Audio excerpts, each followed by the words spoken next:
بسم الله الرحمن الرحيم.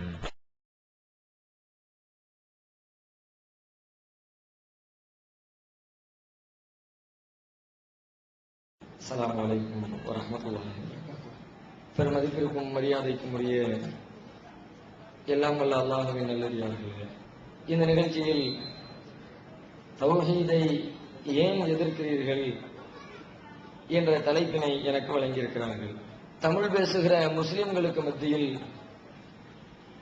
கொள்கை ரீதியாக, சித்தாந்த ரீதியாக, அரசியல் ரீதியாக என்று பல்வேறு காரணங்களுக்காக முஸ்லிம் சமுதாயம் பலதரப்பட்ட கூறுகளாக பிளவுபட்டு நிற்கின்றது. அப்படி ஏராளமான பிரிவுகளும் கட்சிகளும் தமிழகத்திலே முளைத்திருந்தாலும் மற்ற எவருக்கும் இல்லாத அளவிற்கு எதிர்ப்புகளும் பிரச்சனைகளும் இன்னல்களும் இடையூறுகளும் இந்த தௌஹீதிற்கும் தௌஹீதை சொல்லுகிற மக்களுக்கும் தமிழகத்திலே தொடர்ச்சியாக ஏற்பட்டுக் கொண்டே இருக்கிறது. இந்த தௌஹீதுடைய பிரச்சாரம் தமிழகத்தில் என்றைக்கு வேர் விட ஆரம்பித்ததோ, அந்த கடந்த 30 ஆண்டுகளுக்கு முன்னால் எப்படி இதனுடைய எதிர்ப்பு வீரியமாக வளர்ந்திருந்ததோ, அதே போல 30 ஆண்டுகளில் தமிழகத்தின் அசைக்க முடியாத ஒரு சக்தியாக இந்த ஏகத்துவ கொள்கையும் அதனை பின்பற்றுகிறவர்களும் உருவாகிவிட்ட இந்த நேரத்திலும் அந்த எதிர்ப்புகள் ஆங்காங்கே தொடர்ந்து கொண்டே இருக்கின்றது.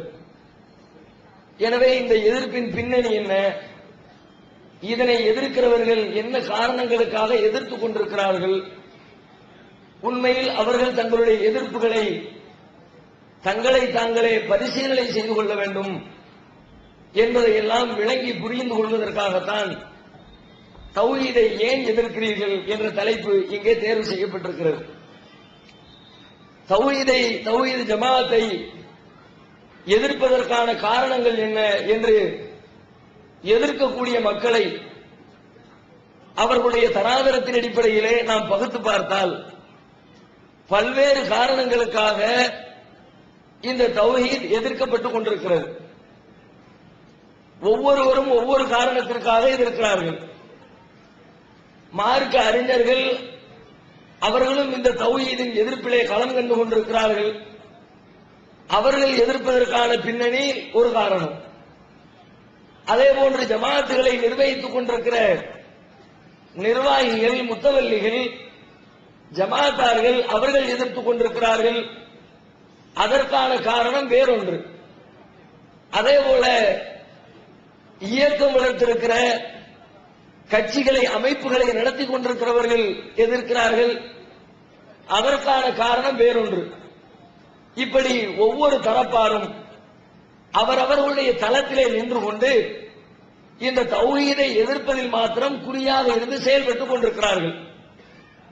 ஒட்டுமொத்தமாக அத்தனை பேருடைய எதிர்ப்பையும் பொதுவான ஒரு பருந்து பார்வையிலே நாம் பார்க்க ஆரம்பித்தால், ஒவ்வொருவருக்கும் முன்னான தனித்தனி காரணங்களை ஆய்வு செய்வதற்கு முன்னால் எதற்காக தௌஹீதை எதிர்க்கிறார்கள் என்பதை ஒரு பொதுவான பார்வையில் நாம் பார்க்க ஆரம்பித்தால், அதற்கு மிக முக்கியமான ஒரு காரணம், இந்த தௌஹீத் ஜமாஅத் இதனுடைய பிரச்சாரத்தின் வழியிலே எல்லா அமைப்பு, எல்லா இயக்கம், எல்லா பிரிவுகளை சார்ந்தவர்களையும் தங்களுடைய கூட்டங்களிலே விமர்சித்துக் கொண்டிருக்கிறது. அவர்களுடைய குற்றங்களை, குறைகளை சமுதாயத்தின் மத்தியிலே எடுத்துச் சொல்லி அதனை விளக்கப்படுத்திக் கொண்டிருக்கிறது. இதுதான் அத்தனை பேரும் எதிர்ப்பதற்கான ஒரு பொதுவான காரணமாக சொல்லலாம். ஏனென்றால் அத்தனை பேராலும் எதிர்க்கப்படுகிற ஒரே கொள்கை இந்த ஏகத்துவ கொள்கை மட்டும்தான். ஒரு கொள்கையை சார்ந்தவர்களும் இன்னொரு கொள்கையை சார்ந்தவர்களும் அவர்களுடைய கருத்து முரண்பாடுகள் 1000 இருக்கிறது. மதுஹபை எடுத்துக் கொள்ளுங்கள். மதுஹபை பின்பற்றக்கூடியவர்களுக்கும் தரீகாக்களை ஆதரிக்கக்கூடியவர்களுக்கும் இடையிலே கொள்கை ரீதியான 1008 கருத்து வேறுபாடுகள் இருக்கிறது. ஒரு 30-35 ஆண்டுகளுக்கு முன்னரெல்லாம் தமிழகத்திலே எதிரணியில் நின்று கூட்டம் நடத்தி இவர்கள் எல்லாம் இஸ்லாத்தை விட்டு வெளியேறியவர்கள், இவர்கள் முஷ்ரிக்குகள், காபிர்கள் என்றெல்லாம் ஃபத்வா கொடுக்கப்பட்ட இரண்டு பிரிவினரை நீங்கள் சொல்வதாக இருந்தால், ஒரு புறத்திலே மதுஹபுவாதிகள், இன்னொரு புறத்திலே தரீகாவாதிகள், காதிரியா தரீகா, ஷாதிலியா தரீகா, நக்ஷபந்தியா தரீகா, சிஸ்தியா தரீகா, நூரியா தரீகா என்று தரீகாக்கள் சூஃபியிசம் என்று சொல்கிறார்களே, அந்த சூஃபியிச சித்தாந்தத்தை கடைபிடிக்கக்கூடியவர்களுக்கும் மார்க்க ஆலிம்களுக்கும் உலமாக்களுக்கும் மதுகபரை பின்பற்றக்கூடிய மக்களுக்கும் இடையிலே ஒரு பெரும் கருத்து போர் 25 ஆண்டுகளுக்கு முன்னால் நடைபெற்றுக் கொண்டிருந்தது. மதுஹப் ஜமாத்துகளின் சார்பாக அவர்களை முஷ்ரிக்குகள் என்றெல்லாம் மேடைகளில் முழங்கினார்கள். அவர்கள் இஸ்லாத்தை விட்டு வெளியேறிவிட்டார்கள் என்றெல்லாம் ஃபத்வா கொடுத்தார்கள். இப்படி அவர்களுக்கு இடையிலே அடித்துக் கொள்வதற்கு 1000 காரணங்கள் இருந்தாலும் அத்தனை பேரும் ஒருவரை ஒருவர் அடித்துக் கொள்வதை விட்டுவிட்டு எல்லோரும் சேர்ந்து தௌஹீதை எதிர்ப்பதற்கு காரணம் என்ன, எல்லாராலும் தௌஹீத் ஜமாத் விமர்சிக்கப்படுவதற்கு பின்னணி என்ன என்று யோசித்து பார்த்தால், அத்தனை பேருடைய குறைகளையும் யாரையும் சமரசம் செய்து கொள்ளாமல், யாருடைய குற்றம் குறைகளையும் மூடி மறைக்காமல் அத்தனை பேரையும் தௌஹீத் ஜமாத் களத்திலே நின்று விமர்சித்துக் கொண்டிருக்கிறது. அதுதான் ஒட்டுமொத்தமாக எல்லாரும் களத்திலே இறங்குவதற்கு முக்கியமான காரணம்.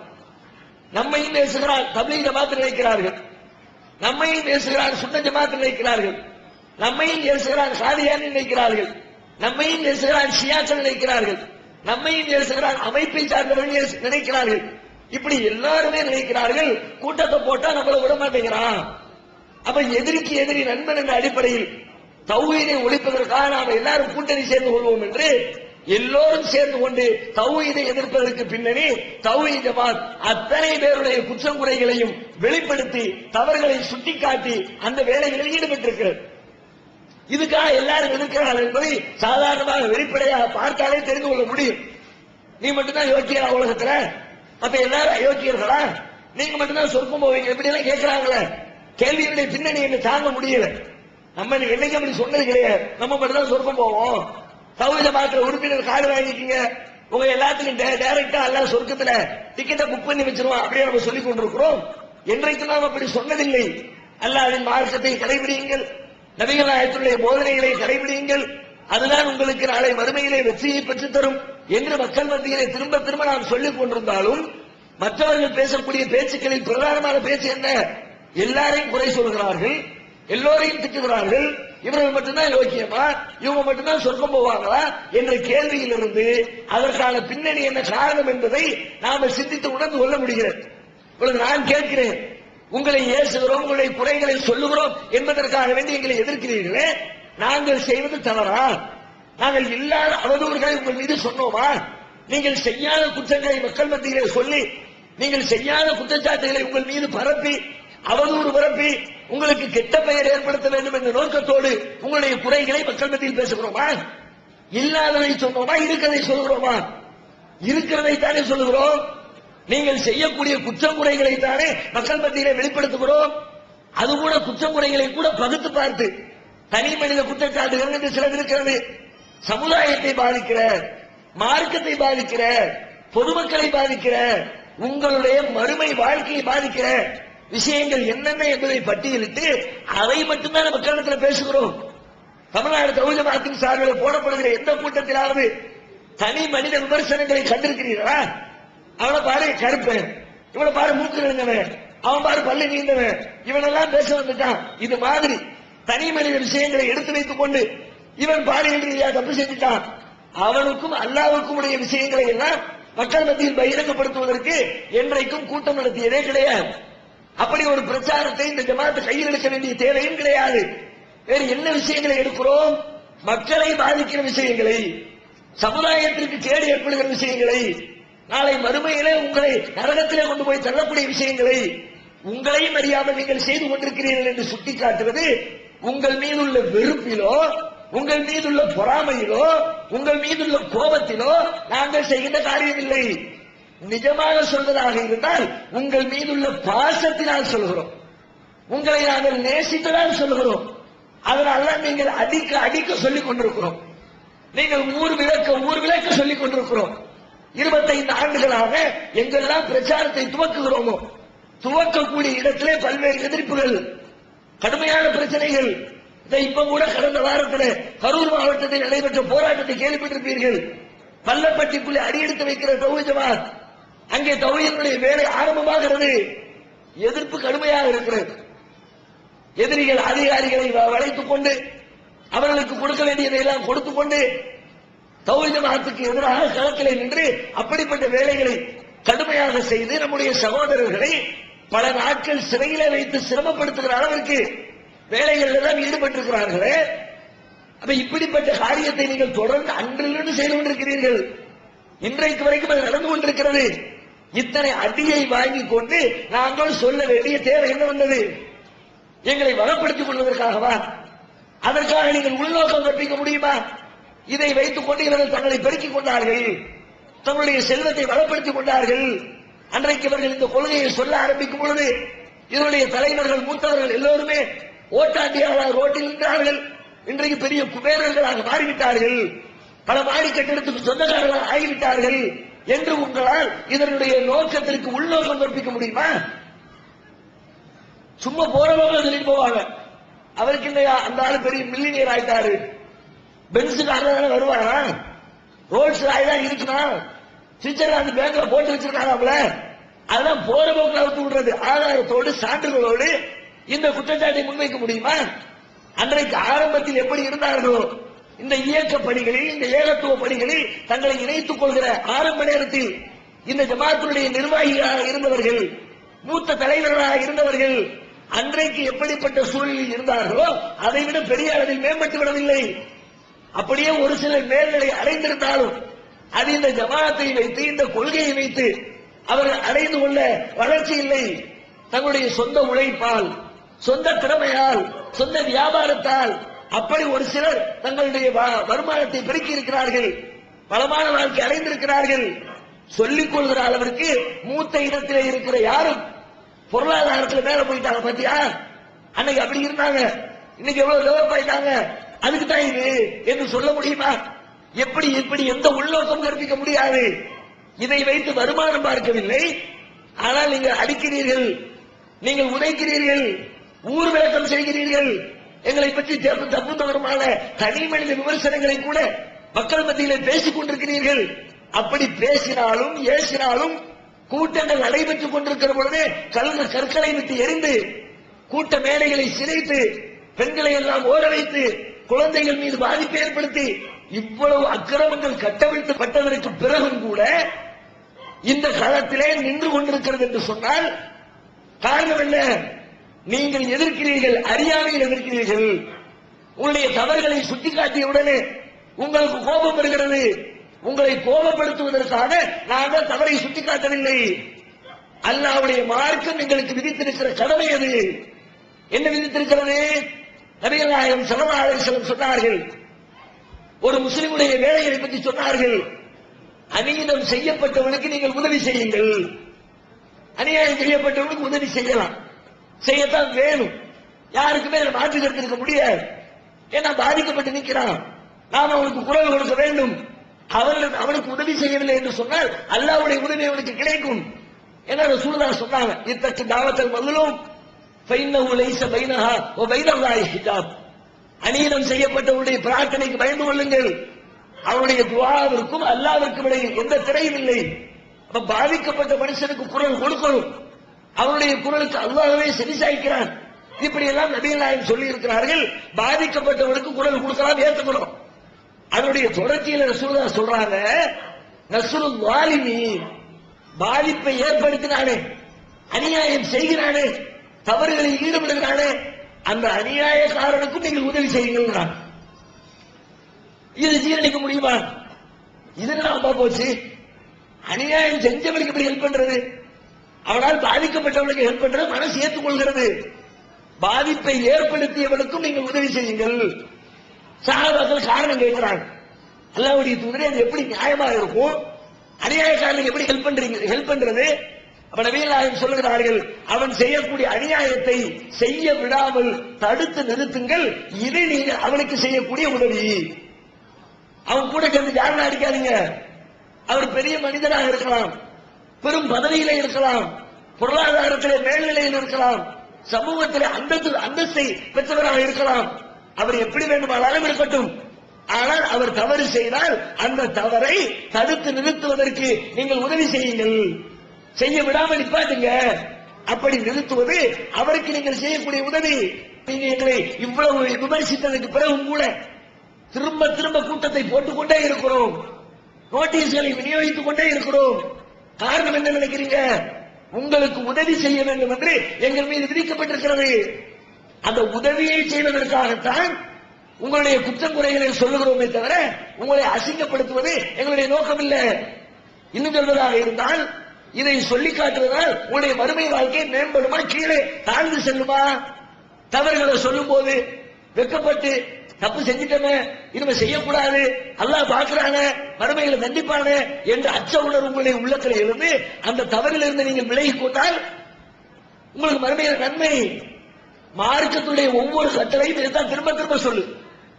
இந்த சமுதாயத்தை உலகத்தில் தோன்றி இருக்கிற சமுதாயத்திலேயே சிறந்த சமுதாயம் அப்படின்னு அல்லாஹ் குர்ஆன்ல சர்டிபிகேட் கொடுக்கிறான். குன்தும் கைர உம்மத்தின் உக்ரிஜத் லின்னாஸ், மனிதர்களுக்காக தோற்றுவிக்கப்பட்டிருக்கிற சமூகத்தில் நீங்கள் தான் சிறந்த சமுதாயமாக திகழ்கிறீர்கள். ஏன்? தஅமுருன பில் மஅரூஃப் வ தன்ஹவுன அனில் முன்கர், நீங்கள் நன்மைகளை சொல்லுகிறீர்கள், தீமைகளை விட்டு மக்களை தடுக்கிறீர்கள். தப்பு செய்யாதீங்க என்று தப்பு செய்யக்கூடியவங்களை தடுத்து நிறுத்துகிறீர்கள். அதனால் தான் நீங்கள் உலகத்திலேயே ஆதம் நபி சமூகத்தை விட, மூசா நபியுடைய சமுதாயத்தை விட, ஈசா நபியுடைய சமுதாயத்தை விட, யஹ்யா நபியுடைய சமுதாயத்தை விட, உலகத்தில் இதுவரைக்கும் தோன்றி இருக்கிற எந்த சமுதாயத்தையும் விட நீங்கள் சிறந்தவர்களாக இருப்பதற்கு தீமையை தடுப்பதுதான் காரணம். இந்த வசனம் எல்லாருக்கும் தெரியுமே. தீமையை தடுக்கிற மார்க்கத்தில் ஒரு கடமை அல்லவா? அந்த கடமையை செஞ்சதற்காக வேண்டி எங்களை நீங்க எதிர்ப்பீங்களா? நீங்களும் அந்த கொள்கையை ஏற்றுக்கொண்டிருக்கிறீங்களே. அதிலேயும் பல ஜமாத்துகளை சார்ந்தவர்கள் தங்களுடைய உரைகளை துவக்குகிற நேரத்தில் எல்லாம் இந்த வசனத்தை சொல்லித்தான் துவக்குவான். குன்தும் கைர உம்மா, நீங்க தான் சிறந்த சமுதாயம், நல்லதை சொல்லணும், தீமையை தடுக்கணும், அதனால் தான் சிறப்பை நீங்கள் அறிந்திருக்கிறீர்கள். திரும்ப திரும்ப வெள்ளி மேடைகளில் பேசப்படுகிறது, ஜும்மா உரைகளில் ஆலிம்களால் உரை நிறுத்தப்படுகிறது, எல்லா அமைப்புகள் ஜமாத்துகளை சார்ந்தவர்கள் பேசக்கூடிய பேச்சுக்களில் கூட்டங்களில் இந்த வசனம் நினைவூட்டப்படுகிறது. அப்ப எதை நீங்கள் ஏற்றுக்கொண்டிருக்கிறீர்களோ அந்த வேலையை தான் நாங்களும் செய்து கொண்டிருக்கிறோம். அதற்காக வேண்டி எங்களை எதிர்த்தால், இன்னும் சொல்வதாக இருந்தால், தீமையை தடுப்பது மார்க்கத்தின் கடமைகளில் ஒன்றாகவே ஆக்கியிருக்கிறது. தீமையை தடுக்காவிட்டால் நீங்களும் அந்த குற்றத்தில் ஈடுபட்டு அதனால் பாதிக்கப்பட்டு விடுவீர்கள். ரசூலுல்லாஹ் அருமையான ஒரு உதாரணத்தை சொன்னார். ஒரு சின்ன குழந்தைக்கு விளங்குற மாதிரி ஒரு உதாரணத்தோடு விளக்குகிறார்கள். கடல்ல ஒரு கப்பல் போய் கொண்டிருக்கிறது. கப்பல்ல மேல் தட்டு கீழ் தட்டு ரெண்டு இருக்கிறது. மேல் தட்டில் உள்ளவர்களுக்கு தண்ணீர் தேவைப்பட்டா கீழே வந்து எடுக்கணும். கீழே தான் குடி தண்ணி இருக்குது. வந்து எடுக்கிறதுக்கு கீழே இருக்கிறவங்களுக்கு தண்ணீர் தேவைப்பட்டா மேல போய் எடுக்கணும். மேலதான் தண்ணி இருக்குது. வீட்டுக்கு மேல தண்ணி டேங்கி வச்சிருப்போமே, அது மாதிரி மேல தண்ணி இருக்கிறது. கீழே இருக்கிறவர்கள் மேல போய் தண்ணீர் எடுத்துக்கொண்டு வர வேண்டும். ரொம்ப கஷ்டமா இருக்குது. ஒரு நாள் எல்லாரும் சேர்ந்து முடிவு எடுக்கிறாங்க. கீழே உள்ள மக்கள் உட்கார்ந்து மேல போய் தண்ணி எடுக்க சிரமமா இருக்குது. அதனால நமக்கு தான் கப்பலுக்கு கீழே இவ்வளவு தண்ணி ஓடுத, தேவைக்கு தண்ணி ஓடிக்கிட்டு இருக்குது. லேசா ஒரு ஆணி எடுத்து ஒரு பட்டுன்னு ஒரு ஓட்டையை போடுவோம், தண்ணி தானா பொத்துக்கிட்டு வரப்போகுது, கஷ்டப்பட வேண்டிய தேவையில்லை, குடத்தை தூக்கிட்டு அலைய வேண்டாம், மாடிப்படியில் ஏறி இறங்க வேண்டாம், தானா உள்ளுக்குள்ள வந்து சேருப்பா, பயன்படுத்தி கொள்ளலாம் அப்படின்னு ஒரு பெரிய அறிவுஜீவிகளுடைய கூட்டம் கீழே உட்கார்ந்து வட்டமேச மாநாடு போட்டுக்கிட்டு இருக்கிறாங்க. செய்தி மேல உள்ளவருக்கு கிடைக்குது, கப்பலை ஓட்ட போட போறாங்களா? மேல உள்ள அறிவாளி சொல்றான், என்னன்னு போட்டு தொலைலாம், அவங்க என்ன விட்டு தொலைப்பா அவங்க என்று மேல உள்ள அறிவாளி பேசினால் நிலைமை என்ன ஆகும்? ரசூலுல்லாஹ் சொல்லிட்டு மக்களை பார்த்து கேள்வி கேட்கிறார்கள். தப்பு செய்வது கீழே உள்ளவர்கள், தப்பு செய்யாதவர்கள் மேலே இருக்கிறவர்கள், மேலே இருக்கிறவர்கள் கீழே இருக்கிறவர்களுடைய தவறுகளை கண்டுகொள்ளாமல் கண்மூடி மௌனியாக அமர்ந்து விட்டால் அதனால் பாதிக்கப்படுவது கீழே உள்ளவர்கள் மட்டுமில்லை, மேலே இருக்கிறவர்கள் சேர்ந்து தான் மூழ்க போகிறான். கப்பலுக்குள்ளே தண்ணீர் வந்தால் கீழே உள்ளவர்கள் மட்டும் மூழ்கடித்து விட்டு மேலே உள்ளவர்கள் காப்பாற்றப்பட்டு விடுவார்களா? நமக்கு ஒவ்வொரு மனுஷன் மீதும் கடமை. உன்னை நீ காப்பாற்றிக் கொள்ள வேண்டும் என்று விரும்பினாலும், உன்னுடைய சகோதரனுக்கு உதவி செய்ய வேண்டும் என்று விரும்பினாலும், பிறர் செய்யக்கூடிய தவறுகளை சுட்டி காட்டுங்கள், அந்த தீமைகளை தடுத்து நிறுத்துங்கள், அதையும் நீங்கள் தெளிவாக போட்டு மக்கள் மத்தியிலே உடைத்து பேசுங்கள். அந்த தவறுகளை சுட்டி காட்டும் போது பல பேருக்கு கோபம் வருகிறது. காரணம் என்ன? நீங்க ரொம்ப கரடு முரடா பேசுறீங்க, ரொம்ப கோபப்பட்டு பேசுறீங்க. மென்மையா சொல்ல வேண்டியதானே? மென்மையா எப்படிங்க சொல்றது? தப்புன்னு தான் சொல்ல முடியும். இதை செய்யாதீங்கன்னு சொல்ல முடியும். ஹராமன்னு தான் சொல்ல முடியும். இதை செய்யாமல் இருக்கலாமே, இதை சாப்பிடாம இருக்கலாமே, அப்படியே பேசுறது. அது மென்மையா சொல்றது எப்படி விளங்கலையே? இது அல்லாஹ்வுடைய மார்க்கத்திலே தடுக்கப்பட்ட ஒரு காரியம். நீங்கள் செய்வது ஒரு பெரும் குற்றம். அதனால் உங்களுக்கு கேடு ஏற்படும், மறுமையிலே நரகம் செல்வீர்கள், குர்ஆன் அப்படி எச்சரிக்கிறது என்று குர்ஆனுடைய வசனத்தை எடுத்து சொல்வதை மென்மைப்படுத்துவதனால் எப்படி? அவருடைய வாசத்தை எங்களுக்கு சொல்லித்தாங்க. 25 வருஷமா நீங்களும் சொல்லிக்கிட்டே இருக்கிறீங்க. ரொம்ப ஹார்டா பேசுறீங்க, ரொம்ப கடுமையா பேசுறீங்க. நீங்க கொஞ்சம் வளைஞ்சு கொடுத்து பேசுங்க, மத்தவங்களை கோபப்படுத்தாத மாதிரி பேசுங்க. அப்படி பேசினா நீங்க இருக்கிற தப்புல இருந்துகிட்டே இருக்க போறீங்க. அப்படி பேச முடியாதுன்னு சொல்லவில்லை. நல்ல ஒரு பாட்டை எடுத்து விட்டு உங்களிடத்துல பாட்டு வழியாக பேசுகிறோம் வச்சுக்குவோம். ஒரு கவிதை வழியாக ஒரு செய்தியை சொல்ல நினைக்கிறோம். சொல்ல நினைச்சா நீங்க எல்லாரும் சேர்ந்து தலையாட்டுவீங்க. எல்லாரும் கூட்டத்தில் உட்கார்ந்து ரசிப்பீங்க. என்ன அழகா சொன்னாரியா? போய் வீட்டுல போய் நீங்க செஞ்ச வேலையை திரும்ப செஞ்சுக்கிட்டே இருக்கு. பாத்திர நாகரிகம் சொல்லுவார், கைக்கூலி வாங்குறவன ஏன்டா கைக்கூலி வாங்குற? இது மார்க்கெட்டில் கூடுமா? ஏழை பெண்கள் எவ்வளவு சிரமப்படுறாங்க, இது நியாயமா? அடுக்குவார், கவிதையை அடுக்குவார். நம்ம எவ்வளவு கடுமையான வார்த்தையை பயன்படுத்துறோமோ அது மாதிரி நாகரிகமா பயன்படுத்துகிறார். இது நியாயமா, முறையாகுமா கேள்வி கேட்கிறாரு. வீட்டுல காலங்காத்தால கேப்ரிகால போட்டு விட்டு பாட்டு கேட்டுக் கொண்டிருக்கிறோமே, அப்படிப்பட்ட கேட்கிறவர்கள் என்றைக்காவது அவர் சொல்லக்கூடிய கருத்தை கேட்டு உங்களுடைய வாழ்க்கையில திருத்தி இருக்கிறீங்களா? இல்ல வரதட்சணை வாங்க மாட்டோம் முடிவெடுத்திருக்கிறீங்களா? அவர்கள் சொல்லித்தாரியா? முறையான கேட்கிறாரு, நியாயமான கேட்கிறாரு, நீங்குல பெண் கஷ்டப்படுகிறாரு என்று நமக்கு அறிவுரை சொல்றாரு என்று உங்களுடைய சிந்தனையில் உரைத்ததா? எப்பொழுது உரைத்தது?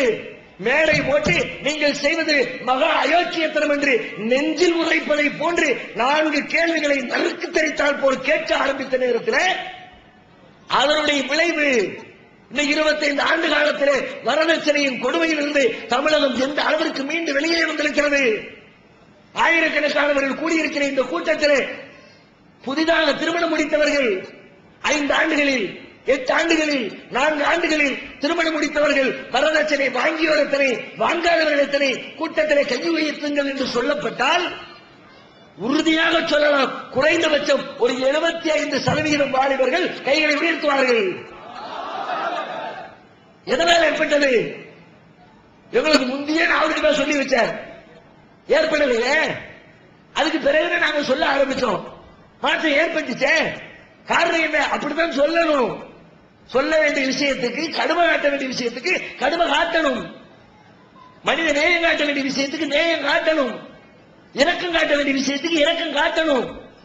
கடுமை காட்ட வேண்டிய விஷயத்தில் இரக்கம் காட்டினால், கடித்து சொல்ல வேண்டிய விஷயத்தில் மென்மையை கடைபிடித்தால், தப்பு செய்யும் போது உங்க பிள்ளைங்கிற இடத்துல எப்படி நடந்துக்கிறீங்க? நீங்க நீங்க பெத்த பிள்ளைதான், சின்ன பிள்ளைதான், விவரம் தெரியாத பிள்ளைதான், 50 வருஷம் பையில இருந்து எடுத்துட்டு போய் ஒரு சாமான வாங்கிட்டு வருதான். நீங்க தேடி தேடி பாக்குறீங்க, காணாம இங்கதான் நினைச்சேன். பையனை தவிர வேற யாரும் வரல. துட்டடியாரா? இல்லதான், எடுக்கவே இல்லை. என்கிட்ட நீ போய் சொல்றீங்க. இங்க ரொம்ப சுப்ரீம் கோர்ட் ஜட்ஜி போய் சொன்ன தீர்ப்பு எழுதி உள்ளவன் ஜிகார் செயல 10 வருஷம் போட்ட போற அத்தாக்கார பேசுறார், என்கிட்ட போய் சொல்லியா? நீங்க ஊரெல்லாம் போய் சொல்லி தெரிஞ்சீங்க, உங்கள்ட்ட சொல்ல யார்கிட்ட சொல்றது? கடன்காரன் வந்தவொடனே அத்தா சொல்லி கொடுப்பாரு மோன்ட்ட, அத்தா இல்லேன்னு சொல்லு. பல பிள்ளைங்க தெளிவா சொல்லுவான், எங்க அத்தா இல்லேன்னு சொல்ல தெரியுமாங்க, போங்க அப்படிமா. பிள்ளைய கூப்பிட்டு என்ன பண்றீங்க? பொய் பேசுறான். சின்ன வயசுலேயே முளைச்சு 3 இடம் உடல இந்த பயிலோட சேர்ந்து பீடி குடிச்சுட்டு இருக்கிறான். ஆத்தங்கரையில உட்காந்து பக்கத்துல உள்ள எவனோ சொன்னாரு, 2 இழுப்பு இழுத்துட்டான். அப்பா பாத்துக்கிட்டாரு. வீட்டுக்கு வந்த உடனே, என்னமா விட்டா நீ விட்ட ஸ்டைல் இருக்க கவனிச்சுக்கவே வேணும். உன் பக்கத்துல விட்டான புஷ்னு விட்டான், மூச்சு விட்ட மாதிரி. நீ விட்ட பத்தியா? அப்படி ரவுண்டா விட்ட, வட்டமா விட்ட. ஆனாலும் உடம்புக்கு கேடுப்பா, வேண்டாம் இப்படியா பேசுங்க. கூட்டி ஒரு சாத்த மாட்டிய, முதுகுல இருந்து போட மாட்டிய. இனிமே அந்த பையன் கூட சேர்ந்த, அவன் கூட சேர்றதுக்கெல்லாம் தடை விதிக்கிறீங்களே. உங்களுடைய பிள்ளையின் மீது நீங்கள் பாசம் வைத்திருக்கிறீர்கள். அடித்ததனால், கோபப்பட்டதனால், கடுமை காட்டியதனால் உங்கள் பிள்ளையின் மீது உங்களுக்கு பாசம் இல்லை என்று உங்களால் சொல்ல முடியுமா? அந்த கோபத்திற்கு காரணம் என்ன? பாசம் தான் கோபத்தின் வெளிப்பாடு. இந்த கோபம் தான் பாசத்தின் வெளிப்பாடு. இல்ல அவன் குடிக்கிறத பார்த்துட்டு அவனே எக்கேடு என்று போறாமல் இருந்தால் இவனை ஒரு பாசமுள்ள தந்தையாக, பிள்ளையின் மீது இரக்கம் கொண்டிருக்கிற தந்தையாக உலகத்தில் எந்த மனுஷனால் ஒத்துக்குவானா?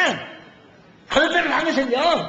ஒரு தந்தையுடைய ஸ்தானத்தில் தன் மகன் தவறு செய்து தன் உடலை கெடுத்துக் கொள்கிற வேலையை செய்கிறானே என்பதை அறிகிற பொழுது உடல் கெடுதிக்கே இவ்வளவு கோபம் ஏற்பட்டால் இந்த உலக வாழ்க்கையை கெடுதியாகிறது, நாளை மறுமை கெடுதியாகிறது, சுவர்க்கத்துடைய வாழ்க்கை பாழாகிறது, இறைவனின் கோபத்தை பெறுகிற காரியமாக நீங்கள் செய்கிற காரியம் இருக்கிறது. அப்படியானால் அதற்கு கடுமை காட்டாமல் வேறு என்ன செய்வது? அதை எப்படி மென்மைப்படுத்துவது? அதற்குரிய வாக்கியங்களையாவது எங்களுக்கு நீங்கள் கற்றுத்தர முடியுமா? இப்ப கடுமை குற்றத்திற்கு தகுந்தால் போன்ற கடுமை காட்ட வேண்டும். திருமறை குர்ஆன் கூட அப்படித்தான் சொல்லி தருகிறது. குர்ஆன்ல எத்தனையோ தீமைகள் அல்லாஹ் சொல்றான். அல்லாஹ்வுக்கு இணை கற்பிக்கிற தீமையும் சொல்லி காட்டுறான். ரெண்டு தீமைகளையும் சொல்லக்கூடிய துணை எப்படி? وَمَنْ يَعْمَلْ سُوءًا أَوْ يَظْلِمْ نَفْسَهُ ثُمَّ يَسْتَغْفِرِ اللَّهَ يَجِدِ اللَّهَ غَفُورًا رَحِيمًا. ஒருவர் தவறிழைக்கிறார், அநியாயம் செய்கிறார், அல்லாஹ்விடத்தில் மன்னிப்பு கேட்டால் அல்லாஹ்வை மன்னிக்கிறவனாக பெற்றுக் கொள்வார். குர்ஆன் சொல்லுகிறது. நபிகள் நாயகம் சொல்றாங்க, சின்ன சின்ன பிழைகளில் ஈடுபடக்கூடிய மனிதன் ஒரு தவறு செய்து விட்டார், தொழுகையுடைய நேரம் வந்த உடனே தொழுகைக்கு அடி போய் நிற்கிறார். முகர தொழுதுட்டு தப்பு செஞ்சார், அசர்ல போய் தக்பீர் கட்டுறாரு. நீங்கள் முகருக்கும் அசருக்கும் இடையிலே செய்கிற அந்த சின்னஞ்சிறிய பாவத்தை நீங்கள் தொழுது அந்த அசர் தொழுகை அழித்து விடும். அல்லாட்ட கேட்க கூட தேவை. ரோட்ல ஒரு பொம்பளை போச்சு, போகும்போது எடுத்து பார்க்க கூடாது, தேவையில்லாம பார்க்க கூடாது, தேவைக்கு தான் பார்க்கணும். ஆனா சிக்கு சிக்குன்னு போச்சா, பார்க்காம இருக்க முடியல, ரெண்டு மேலும் பார்த்து விட்டாரு. தப்பு தான், இல்லைன்னு சொல்லல, மார்க்கத்தில் குற்றம் தான். ரசூலுல்லாஹ் சொன்னாங்க, பார்வை அது ஒரு விபச்சாரம், கெட்டதை பார்க்கறது விபச்சாரம்னு சொன்னாங்கல்ல. தப்பு தான் செஞ்சுட்டாரு, என்ன பண்றது தப்புக்கு?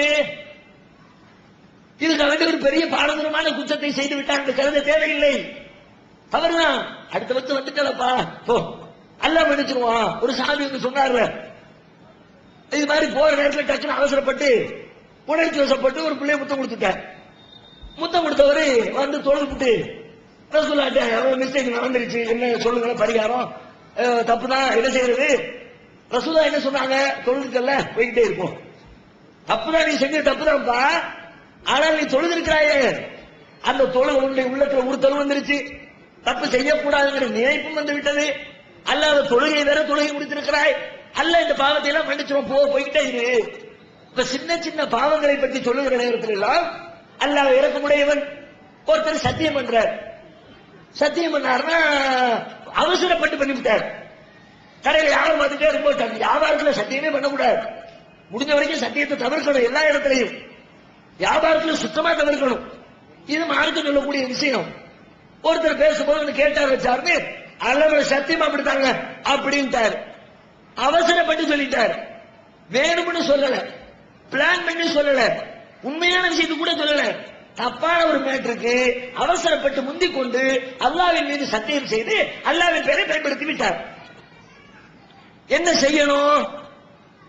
அல்லாஹ்வுடைய பேரை அவ்வளவு அசால்ட்டா பயன்படுத்தியா? நம்ம பேரை ஒருத்தர் தப்பான இடத்துக்கு பயன்படுத்த நம்ம கோவம் வருதுல. ஒரு ஆள் நம்ம பேரை சொல்லி கிளம்புங்கள, அண்ணன் ரெக்கமெண்டேஷனு கொடுப்பா, அவர் நம்ம முகத்துக்காண்டி கொடுத்துட்டார். 3 மாசத்துல திரும்ப தர்றேன்னு சொன்னாரு, மாசம் 30 மாசம் ஆயிடுச்சு. வாங்கிட்டு போனா அட்ரஸே காணும். கடன் கொடுத்தவங்க நம்மகிட்ட வந்து கம்ப்ளைண்ட் பண்றாரு, என்னங்க உங்க தரத்தனங்க சொன்னாரு, கொடுத்த காணும், நமக்கு எப்படி இருக்கும்? நேரம் வீடு தேடி போய், டேய் நீ கடன் வாங்கி கடனை கூட என்னமும் செய்ய, என் பேரை பயன்படுத்தி எப்படி மிஸ்டேக் பண்ணலாம்? என் பேர் டேமேஜ் ஆயிடுச்சுனா எவ்வளவு கோபம் இருக்கிறது? நம்முடைய பெயரை தவறான இடத்திலே ஒரு மனிதர் பயன்படுத்தி விட்டால், நம்மால் அதை ஜீரணித்துக் கொள்ள முடியவில்லை என்றால், படைத்த இறைவனுடைய பெயரை ஒருவர் தவறாக பயன்படுத்தினால் இறைவனுக்கு எவ்வளவு கோபம் வர வேண்டும்?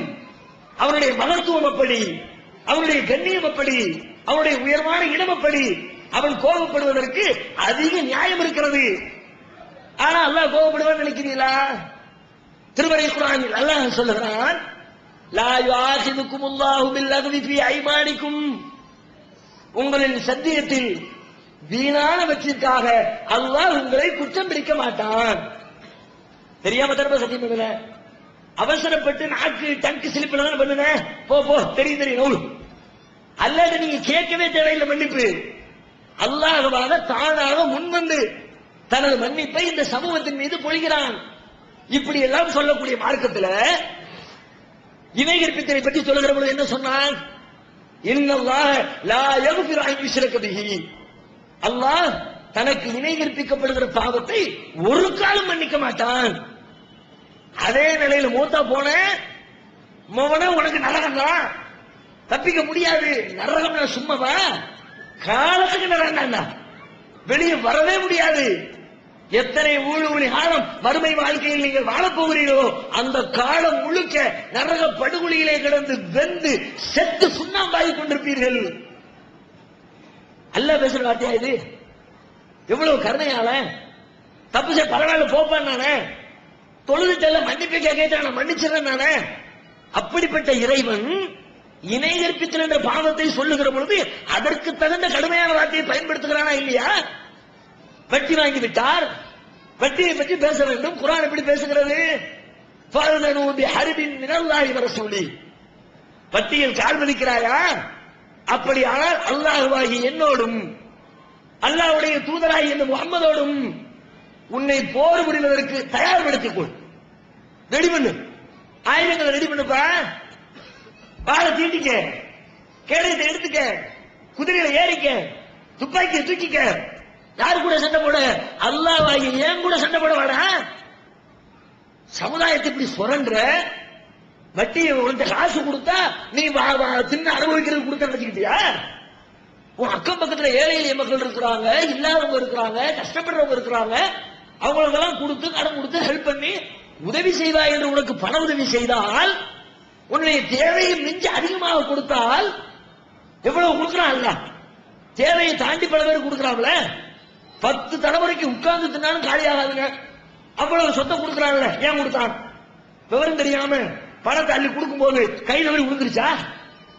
சில நேரத்தில் நம்ம முசாபருக்கு கொடுக்கும் போது 10 ரூபா தான் இருக்கு நினைச்சுக்கிட்டு எடுத்து பழைய நிலப்பலத்துக்கு உள்ள உள்ள உழுப்பு 100 ரூபா தாரா. சில நேரத்தில் மாட்டிக்கிட்டு விழுக்க சும்மாவே எல்லாம் கொடுத்து விட்டு கேஞ்சுக்கோங்க, 50 ரூபா கொடுத்துங்க. விழும்போதும் தெரியும் 10 ரூபா தான் எடுத்து வச்சோம், உன் நேரத்து தூக்கி வச்சா 100 ரூபாய் இருந்திருக்குது, கவனம் இல்லாம விழுந்துருச்சு. அது மாதிரியா? அல்ல தெரியாம தேவைக்கு தாண்டி கொடுத்துட்டானா? உன் தேவைக்கு இவ்வளவு போதும்னு அல்லாவுக்கு தெரிகிறது. தெரிந்தாலும் கூட தேவையை விட பல 100 மடங்கு பல 1000 மடங்கு அதிகமாக அல்லாஹ் செல்வத்தை வாரி கொடுத்தது பிறரை சுரண்டி தின்பதற்கா? நீங்கள் சொகுசாக தின்று கொழுப்பதற்கா? உனக்கு அருகிலே இருக்கிற ஏழை எளிய மக்கள் பயன்பெறுவதற்காக இல்லையா? வஃபி அம்வாலிஹிம் ஹக்குன் லிஸ்ஸாயிலி வல் மஹ்ரூம், உங்களுடைய சொத்துக்களில் செல்வங்களில் யாசிப்பவர்களுக்கும் பங்கு இருக்கிறதப்பா. ஏழை எளிய மக்களுக்கு பங்கு இருக்குது, அவன் பங்கு வங்கியில கொடுத்துருங்க. பங்கு அண்ணன் தம்பிக்கு அத்தாவுடைய சொத்துல பங்கு இருக்குமே, அது மாதிரி பணக்காரன் சொத்துல ஏழைக்கு பங்கு இருக்கலாம்.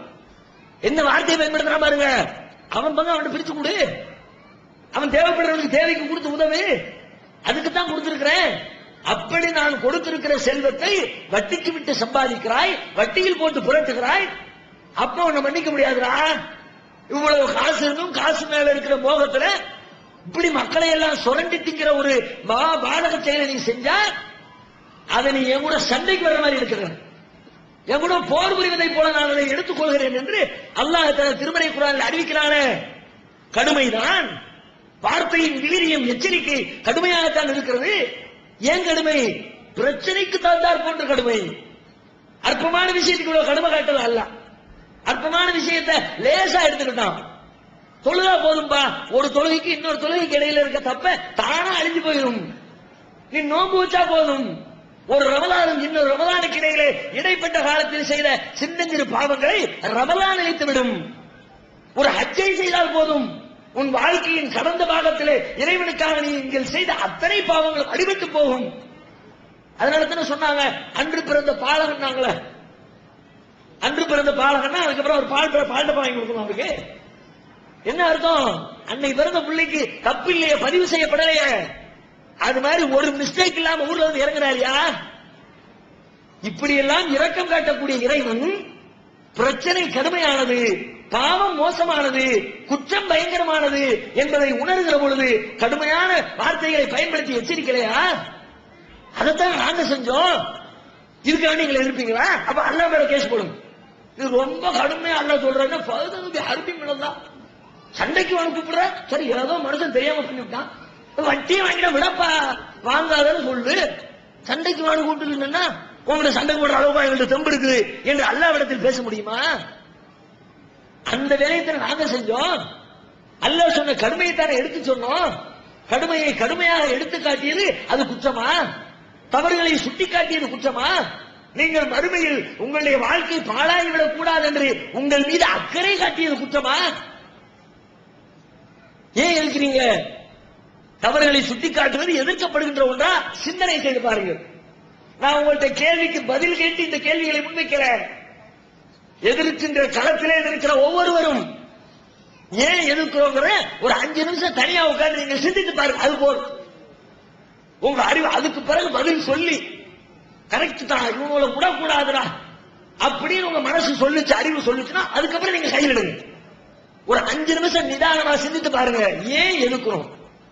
என்ன பின்னணி? என்ன செஞ்சுட்டான் தௌஹீத் ஜமாத்துக்கார? இந்த தௌஹீத் கொலையை வச்சுக்கிட்டு அவன் பண்ணின வேலை என்ன?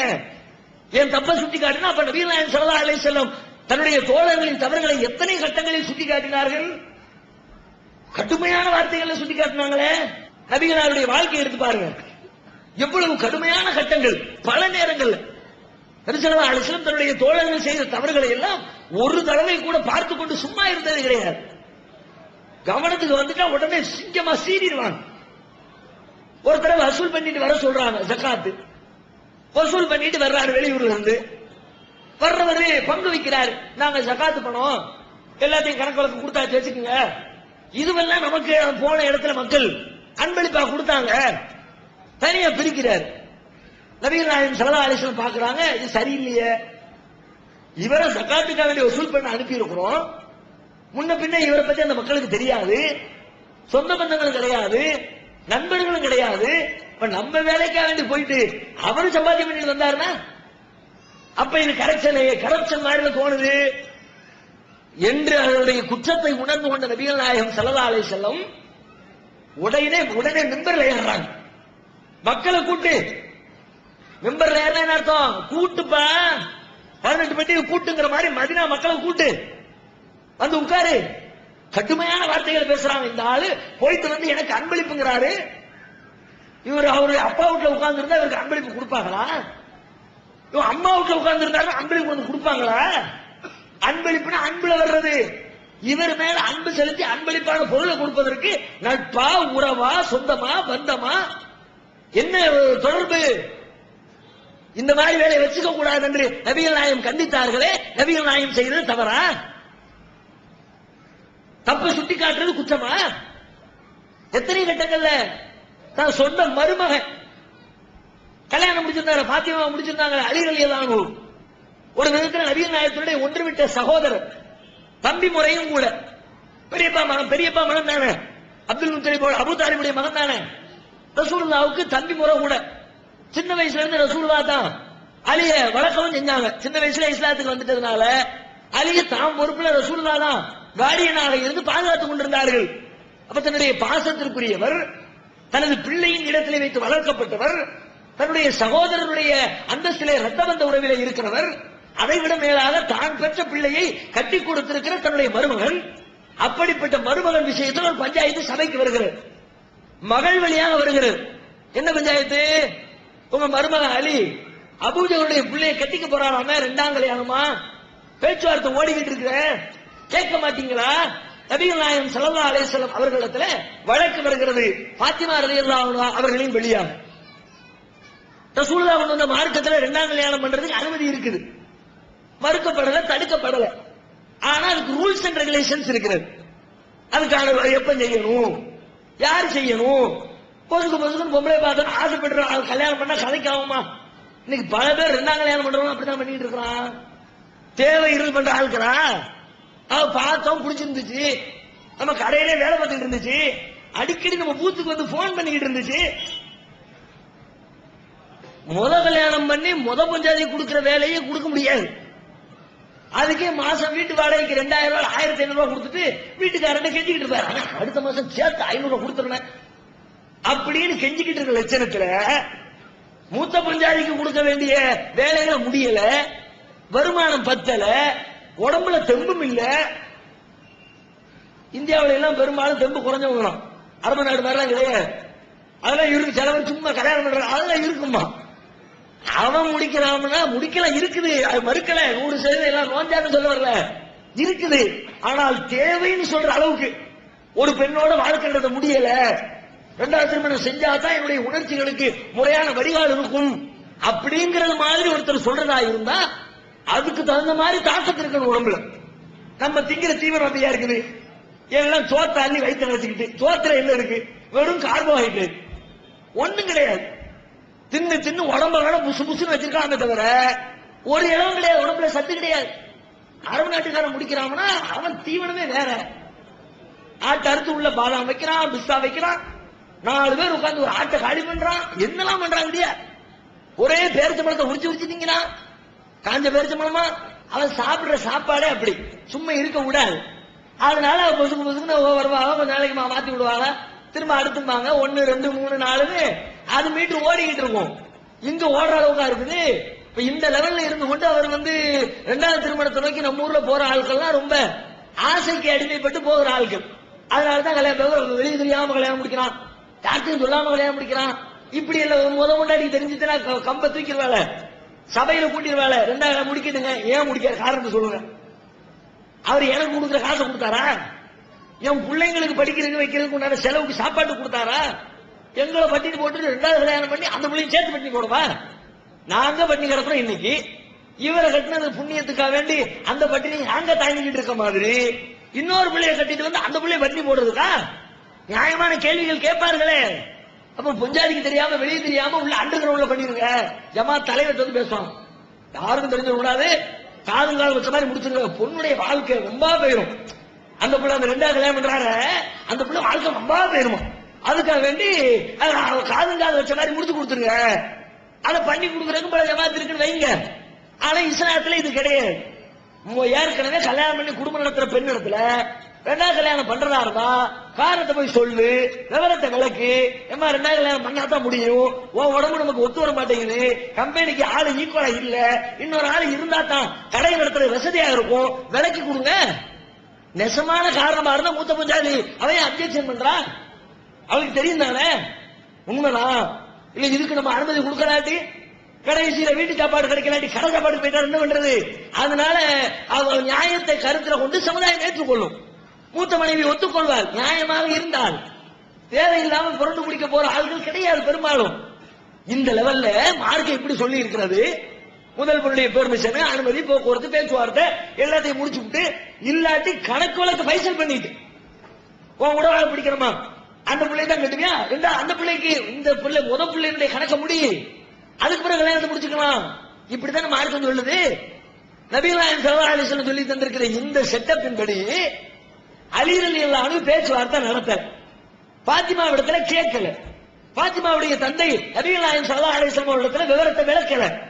அவர் பேசாம பின்னாடி பேச்சுவார்த்தை நடந்து கொண்டிருக்கிறது. காது வழியா செய்தி வந்த உடனே ரசூலுல்லாஹ் டைரக்டா மெம்பர்ல ஏறிட்டாங்க.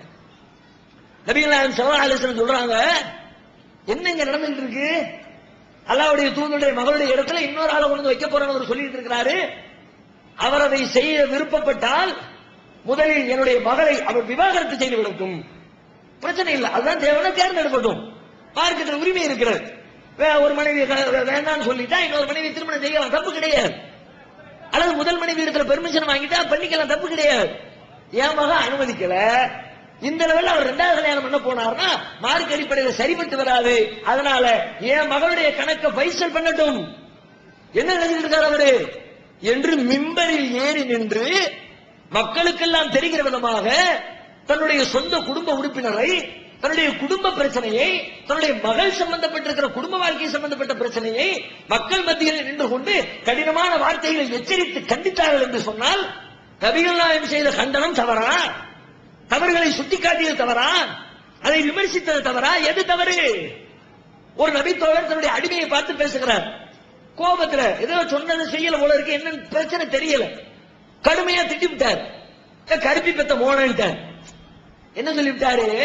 உங்க அம்மா கருப்பி நீக்குறோம் தானே, நீக்குறோம்னா அந்த காலத்துல அடிமைகளாக கருதப்பட்டவர் தானே, அப்போ கருப்பி பெத்த புள்ள தானே நீ அப்படின்னு திட்டுறதுக்கு ஒரு கடுமையான வார்த்தையை பயன்படுத்திட்டார். கருப்பியா இருந்தா அதுக்காண்டி அந்த பொம்பளை பிள்ளைய பெற்றிருக்க கூடாதா? இவர் சொன்ன வார்த்தை அப்படித்தானே இருக்குது. வார்த்தையை கண்ணியமா பயன்படுத்தணும்ல. முட்டா பையன் சொல்லு, ஏன்னா நான் சொன்னது செய்யணும் கேளு, அறிவு இருக்கா அவனுக்குன்னு கேளு, அதெல்லாம் ஏத்துக்குவான். அதுக்காக வேண்டி அவங்க அம்மா வெளுத்தா, அவங்களுடைய பிறப்புல பிரச்சனையை கொண்டு வந்தா, அவங்களுடைய மூதாதையர்கள் இழிவானவர்கள் என்ற கருத்தை எடுத்து சொன்னால் அது மார்க்க ஏத்துக்குமா? இது நபி நாயகம் ஸல்லல்லாஹு அலைஹி வஸல்லம் இடத்துல கம்ப்ளைண்ட் வந்துருச்சு. ரசூலுல்லாஹ் கொந்தளிச்சிட்டாங்களே, இன்னக இம்ரஉன் ஃபீக ஜாஹிலியா, அறியாமை காலத்து பழக்க வழக்கம் உம்மிடத்திலே இன்னும் மிச்சம் இருக்கிறது. என்ன வேலை செஞ்சீங்க? என்ன வார்த்தை பேசலாமா? இப்படி ஏற்றத்தாழ்வு கற்பிக்கலாமா? தோளில் இருக்கிற நிறத்தை வைத்துக் கொண்டு இந்த சமூகத்திலே வாழ்கிற மனிதர்களை வேதப்படுத்துவீர்களா? உயர்வு தாழ்வு கற்பிப்பீர்களா? வெள்ள தோழனா அல்லாஹ்வுடைய அருள் பெற்றவன் அர்த்தமா? கருத்த தோழனா அல்லாஹ்வுடைய கோபத்துக்குரியவன் அர்த்தமா? ஒரு விதத்துல சொல்றதா இருந்தா, சயின்டிபிக்கா மருத்துவ அடிப்படையில் சொல்றதா இருந்தா, கருத்த தோலை வெள்ளத்தோலை விட கருத்த தோல் தான் நல்ல தோல். மருத்துவ அடிப்படையில் தாங்க. நல்ல வெள்ளையா இருக்கு தேடி நிலையிறாங்கள, நோய் பிடிச்சு தெரியுமா? வெள்ளக்காரன் பூரா பாருங்க சன் பாத் எடுக்கிறார்கள். என்ன சன் பாத்? காலங்காத்தால சாயங்காலம் வரைக்கும் மேல துணி எல்லாத்தையும் கழட்டி போட்டுட்டு சுடுமணல்ல கலந்து உழலாம். என்னடா வெயில், நமக்கு 5 நிமிஷம் வெயில நின்னோம்னா புள்ளை உள்ள கும்பிடுவோம். ஏமா வெயில நிக்காத, கருத்துருவேன் உள்ளவா. நம்ம பேச்சு இப்படி, அங்க வெளியே போ, வெயில நில்லு. எதுக்கு வெயில தள்ளுறாங்க? அந்த தோல் கெப்பாசிட்டி கம்மியா இருக்குது, அதுல பல்வேறு சத்துக்கள் தேவைப்படுது. சூரிய வெளிச்சம் உடம்புல பட்டுச்சுன்னா அந்த சத்து உடம்புக்கு கிடைக்கும், இல்லாட்டி நோய் வந்த மாதிரி இருக்கும். நிறைய வெள்ளத்தோல் வெளிநாட்டுக்காரங்க பாருங்க, கிட்ட போய் பார்த்தீங்கன்னா செக்கச்சவேறு உடம்பு பூரா புள்ளி புள்ளியா இருக்கும். ஏன்னா அந்த தோலினுடைய தரம் கம்மி. தோலை வச்சு இடம் போடுற காரணம் தான். ஒவ்வொரு தோலுக்கும் ஒரு தரம் இருக்குல்ல, குவாலிட்டி இருக்குல்ல. கருத்த தோல் குவாலிட்டியா, ஈஸியா ஸ்கின் டிசீஸ் எல்லாம் வரவே செய்யாது. தோல் நோய்கள் இருக்குல்ல, நல்ல கண்ணங்கரையில் இருக்கிற தோலுக்கு தாக்கு பிடிக்கும் சக்தி அதிகம். மருத்துவம் சொல்லுது இந்த லெவல்ல கருப்பை மட்டப்படுத்தி வெள்ளையை உயர்வுபடுத்தினால் அது தவறுதானே? நபிகள் நாயகம் எச்சரித்ததில் நியாயம் இருக்குதல்லவா? அதுவும் கடுமையான எச்சரிக்கை. உம்மிடத்திலே அறியாமை காலத்து பழக்க வழக்கத்தை நான் காண்கிறேன் என்று நபிகள் நாயகம் சொல்லுகிறார்களே. இப்படி ஏராளமான கட்டங்களில் நபிகளாருடைய வாழ்க்கையில் தன்னுடைய தோழர்கள் செய்த குற்றங்கள், தவறுகள் அவர்களின் கவனத்துக்கு வருகிற பொழுதெல்லாம் கொந்தளித்திருக்கிறார்கள், கடுமை காட்டி இருக்கிறார்கள். ஒரு பெண் விஷயத்துல சலுகை காட்டுமாறு பேச்சுவார்த்தை நடத்துவதற்கு உசாமா ரலியல்லாஹு அன்ஹு நபிகள் நாயகத்தை அணுகுகிறார். என்ன பெண்ணு? திருடி புட்டா. திருடுனா கைய வெட்டணும், இஸ்லாமிய ரூல். பெரிய குலத்து பொம்பளை, அசிங்கமா போயிருமே, நம்ம குலத்துக்கே பேரு டேமேஜ் ஆயிருமே. காலத்துக்கும் சொல்லுவானுல, இன்னைக்கு வரைக்கும் நம்ம சொல்லிட்டு இருக்கோம்ல, வருஷம் 1400 வருஷம் ஆயிடுச்சு. அன்னைக்கு திருடுனா வேற யார பத்தியாவது இப்படி பேசுறமா? மஹ்சூமியா குலத்தை சார்ந்த பாத்திமா என்ற பெண்மணி திருடி விட்டார்கள். வருஷம் 1400 வருஷமா உட்கார்ந்து அந்த குறைகள் பேசப்படுகிறத அதையெல்லாம் யோசிச்சு பார்த்து, வேண்டாம் பஞ்சாயத்து, அசிங்கமா போயிடும். உலகம் முழுக்க கியாமத் நாள் வர்ற வரைக்கும் வாழக்கூடிய முஸ்லிம் எல்லாம் வரலாறு பேசுவான். ரசூலுல்லாஹ் கைய வெட்டினாங்க நம்ம குடும்பத்தை காரி துப்புவாங்க. எப்படியாவது பேசி சரி பண்ணி தண்டனையை நிறுத்திவிட வேண்டும். தூது அனுப்புறாங்க. நபிகள் நாயகத்தின் பிரியத்திற்குரிய ஒருவரை, நேசத்திற்குரிய உசாமாவை ரசூலுல்லாஹ் போய் கொஞ்சம் எக்ஸ்கியூஸ் கேளுங்களேன். பேச ஆரம்பிச்சாரு, சிங்கமா மாறிட்டாங்க ரசூலுல்லாஹ். உசாமாவே, அல்லாஹ்வுடைய சட்டங்களை தளர்த்துவதற்காக என்னிடத்திலே பரிந்து பேச வந்திருக்கிறீர்களா? லக்கத் ஹலக மன் கான கபலக்கும், உங்களுக்கு முன்னிருந்தவர்கள் அழிந்த வரலாறு தெரியுமா? என்ன வரலாறு? ஏன் அழிந்தார்கள்? அவர்கள் இதா சரிக ஃபீஹிமு ஷரீஃப், அவர்களில் உயர்ந்த குலத்தை சார்ந்த ஒருவன் திருடிவிட்டால் தரக்கூஹு, தண்டனை கொடுக்காமல் விட்டு விடுவார்கள். அதுவே தாழ்ந்த மனிதன் செய்து விட்டால் இறை சட்டத்தை நடைமுறைப்படுத்துவார்கள். உயர்ந்தவன் தாழ்ந்தவன் என்று இறை சட்டத்திலே பாகுபாடு காட்டுவீர்களா? இதனால நாசமா போனா முந்தைய சமுதாயம். யூதர்கள் அழிந்தார்கள், நீங்களும் அந்த வேலையை செஞ்சு நாசமா போறீங்களா? இப்படி எல்லாம் கடுமையான எச்சரிக்கை, அந்த குற்றங்களை தடுத்து எச்சரித்து பேசி இருக்கிறார்களே, அதைத்தானே நாங்க செஞ்சோம். இது நீங்கள் எதிர்க்கிற காரியமா, வரவேற்கிற காரியமா? உங்களுடைய தவறுகளை சுட்டி காட்டுறவங்க பக்கத்தில் இருந்தா நல்லது. ஜால்ரா போடுறவன பக்கத்துல வச்சிருந்தா குழி மறிப்பான். அரசியல்வாதிகளுடைய கட்சிகளை பாக்குறவன் முன்னாடி உட்கார்ந்து கூணி குறுகி கும்பிடு போட்டு அங்கிருந்து அம்மா வர்றதுக்கு முன்னாடி 10 கிலோமீட்டர் இருக்கும்போது ருக்குல போயிடுறான். கிட்ட வந்தாச்சுன்னா சஜிதாவில் விழுந்துடுறான். நடக்குதா இல்லையா? இது மாதிரி போலி வேஷம் போடக்கூடியவர்கள் எல்லாம் எத்தனை நாளைக்கு? நெசமா உங்களுடைய நண்பன் யாரு தெரியுமா? நேசிக்க வேண்டிய ஆள் யாரு தெரியுமா? நான் செய்யற தப்பு என்னங்கிறத பார்த்து சொல்லி வேணா தப்பு செய்யாத. என் நண்பன் சொல்லிட்டான்னா நான் 4 பேர் முன்னாடி அசிக்கப்பட மாட்டோம்ல. மத்தவன் பார்த்து போஸ்ட் எடுத்து ஒட்டி விட்டான்னா ஊருக்கே தெரிஞ்சுச்சுன்னா மத்தவங்களுக்கு வேண்டாம், தப்ப திருத்திக்க, அசிங்கமா போயிடும். மறுமையில ஜட்ஜ்மெண்ட் டேல மொத்த உலகத்து மனிதர்கள் அத்தனை பேரும் நிறுத்தப்பட்டிருக்கிற நேரத்தில் உங்களின் வழக்கு சபையோரின் முன்னிலையில் வந்தால் எத்தனை பெரிய அசிங்கத்தை சந்திப்பீர்கள். அப்படிப்பட்ட அசிங்கத்திலிருந்து உங்களை விடுவிப்பதற்கான காரியத்தை உங்கள் தோழன் செய்கிறான், நண்பன் செய்கிறான். அப்படிப்பட்ட நண்பனை பக்கத்தில் வைத்திருப்பது நல்ல மனிதர்களுக்கு அது அளவு. மார்க்கம் அவ்வளவு வலியுறுத்துறாங்க.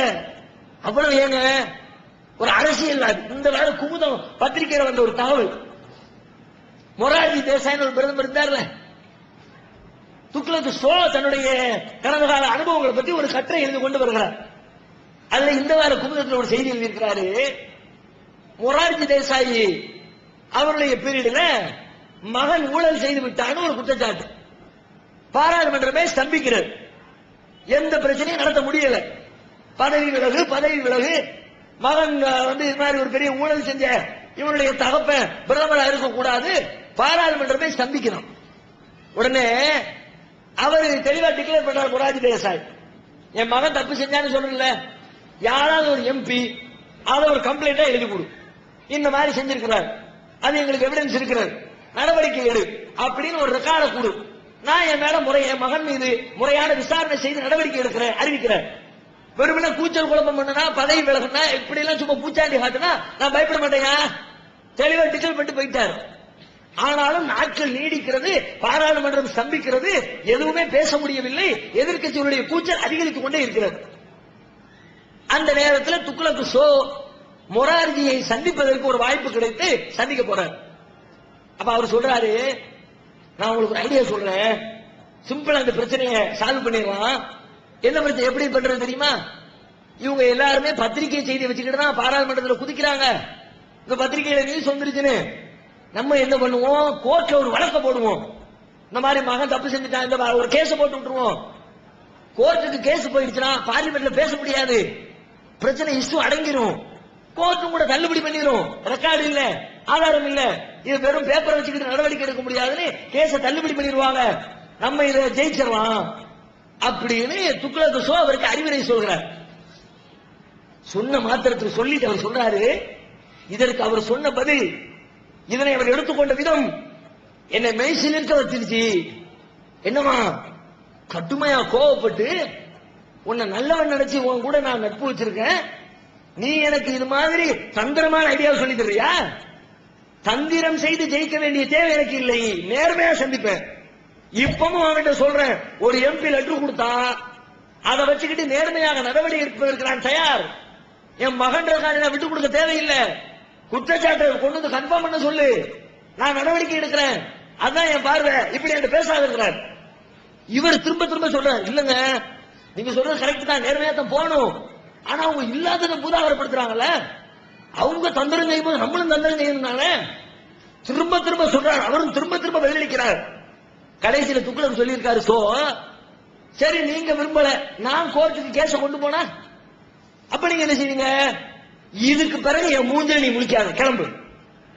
இதற்கு பிறகு உன்னோடு நான் அமர்ந்திருக்க விரும்பவில்லை, பேச விரும்பவில்லை, இத்தோடு உன்னுடைய உறவை நான் துண்டித்துக் கொள்கிறேன், என்னைக்கு போயா? ஒரு அரசியல்வாதி இடத்துல காண்கிற நேர்மை. தனக்கு ஒரு தந்திர ஐடியாவை சொல்றான், நேர்மையற்ற வழியில போய் தான் பிரச்சனையை தீர்த்துக் கொள்றதுக்கு ஒருத்த வழி சொல்றான். பிரச்சனையை தீர்க்கத்தான வழி சொன்னான்னு பார்க்கல.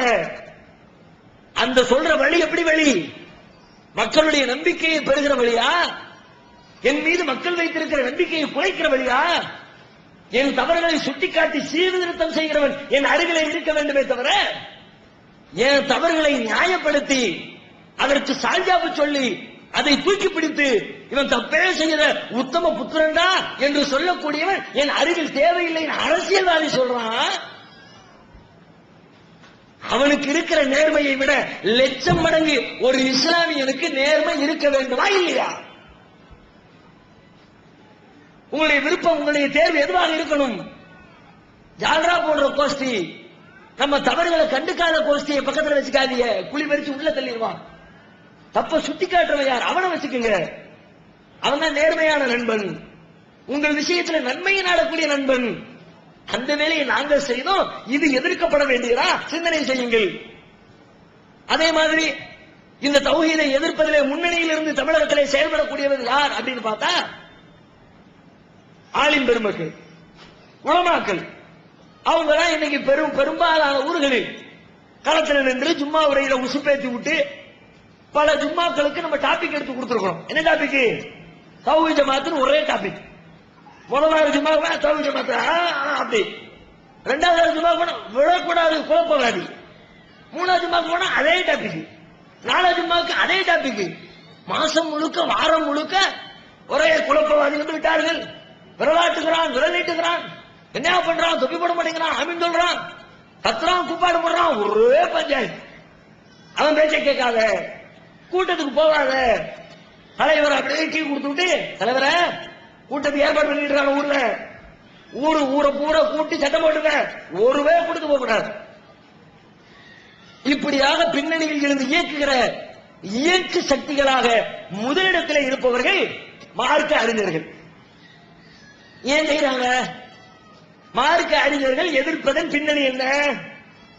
நம்ம மார்க்கத்தில் இல்லாதது சொல்லிட்டோம்னா இல்ல, நம்ம சொன்னதுனால அவங்களுடைய வருமானத்துக்கு வேட்டு வச்சுட்டோம். அதனால் நாம வந்ததற்கு பிறகு நடந்திருக்கிற வேலைகளை முக்கியமான வேலை என்ன? அஜரத்துமார்களுடைய வயிற்று பிழப்புல கை வைத்திருக்கிறோம். ஊர்ல எத்தனையோ பேர் பொழைச்சுட்டு இருக்கிறான். அந்த பொழப்புல எல்லாம் எதையும் நாங்க பேசல, அதுக்கெல்லாம் நாங்க வேற எந்த வேலையும் செய்யல. ஆனா இந்த ஆளுங்கள் செய்யற வயிற்று பொழப்புல அடிவயத்துல கையை வைக்க வேண்டிய தேவை என்ன வந்தது? நீங்கள் அல்லாஹ்வுடைய மார்க்கத்தை வியாபாரமாக்கி இருக்கிறீர்கள். மார்க்கத்தில் இல்லாததை எல்லாம் மார்க்கம் என்று சொல்லி மக்களை திசை திருப்பி இருக்கிறீர்கள்.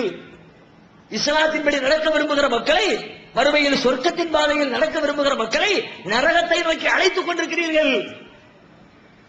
இல்லைன்னு மறுக்க முடியுமா? மார்க்க அறிஞர்கள் செய்யக்கூடிய காரியத்துல எத்தனை காரியம் இஸ்லாத்திற்கு உட்பட்டது? மௌலூது ரபியுல் அவல் வந்துருச்சுன்னா மௌலூதை ஆதரிக்கிறார்கள், தூக்கி பிடிக்கிறார்கள். வீடு வீடா மௌலூது ஓதுங்க, பரக்கத்து கிடைக்குங்கிறீங்க.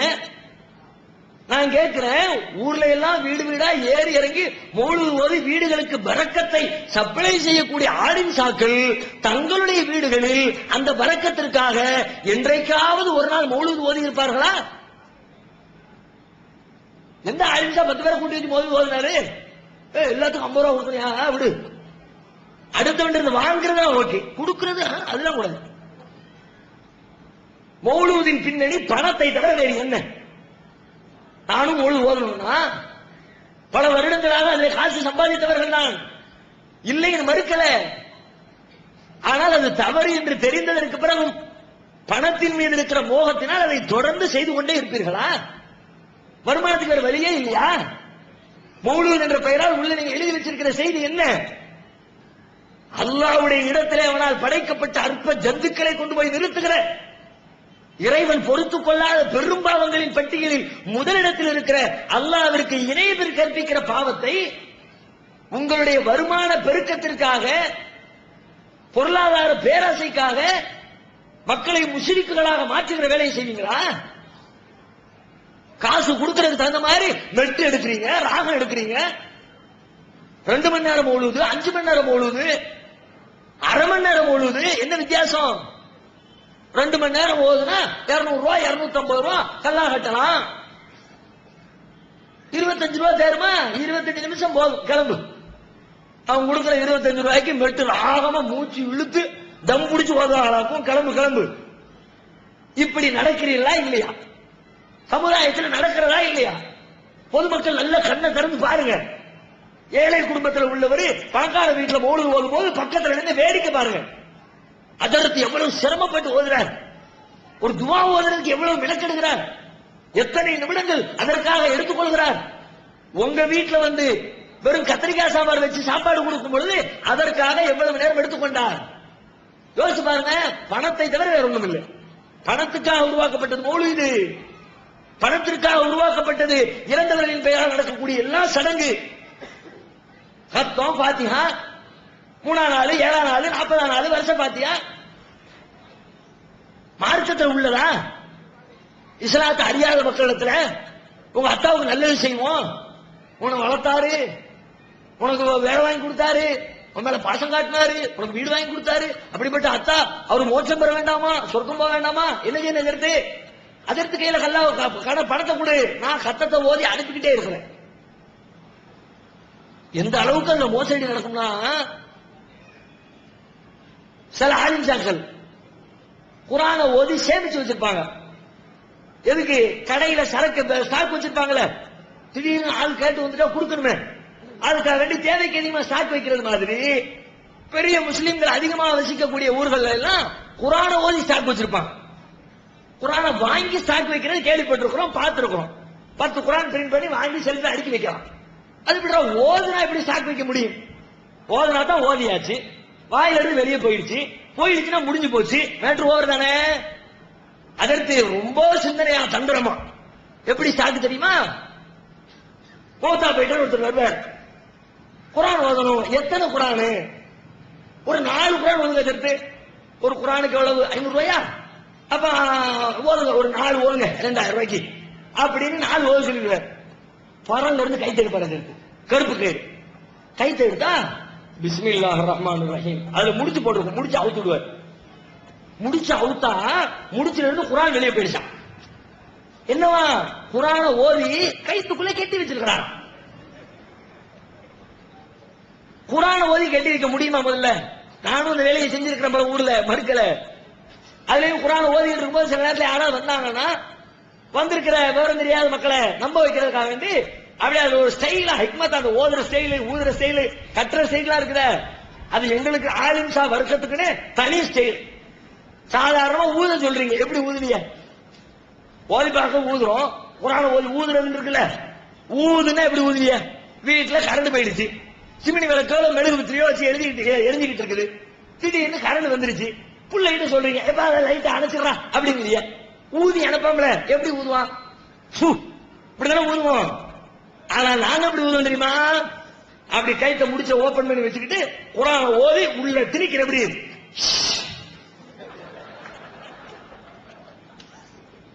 அந்த ஊதுற ஸ்டைல என்னமோ பெருசா பண்றாயா, நமக்கெல்லாம் வராது போல இருக்கு அப்படின்னு ஒரு கிரியேட்டிவ், ஒரு சிந்தனை உருவாக்கம்.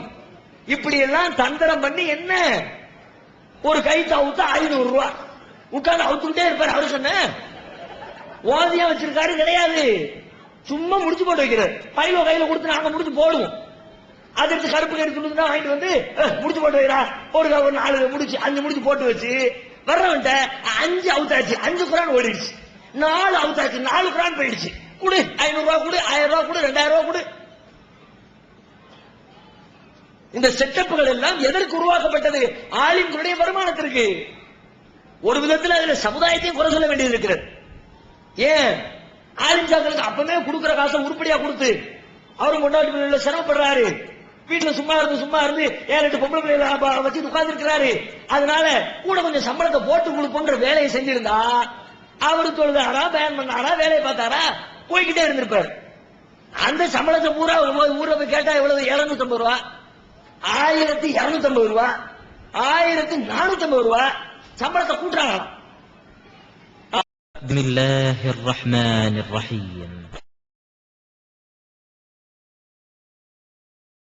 பிஸ்மில்லாஹிர் ரஹ்மானிர் ரஹீம். 4 மாசத்துக்கு முன்னாடி 1250 இந்த மாசம் அஜர்த்து சம்பளத்தை கூட்டியாச்சு, கூட ஒரு 250 போட்டு 1500 ரவுண்ட் ஆக்குங்களேன். எடுத்த எடுப்புல கூட்டினா எப்படி? ஒரு 200 ரூபாய் கூட்டு, ஒரு 150 ரூபாய் கூட்டு. அவர் தான் என்ன பண்ணுவாரு பார்த்தாரு, எல்லாம் மாங்காமலையா இருக்கிறான், பெரிய விவரமா இருக்கிற மாதிரி நினைச்சுக்கிட்டு நம்முடைய சம்பளத்தை கை வைக்கிறாங்க. நம்ம வேற ரூட்டை தேர்ந்தெடுப்போம். இதை தவிர வேறு என்ன? சலாத்து நாரியா என்று ஓதப்படுகிறது. என்ன சலாத்து நாரியா? நினைச்ச காரியம் கைகூடும்.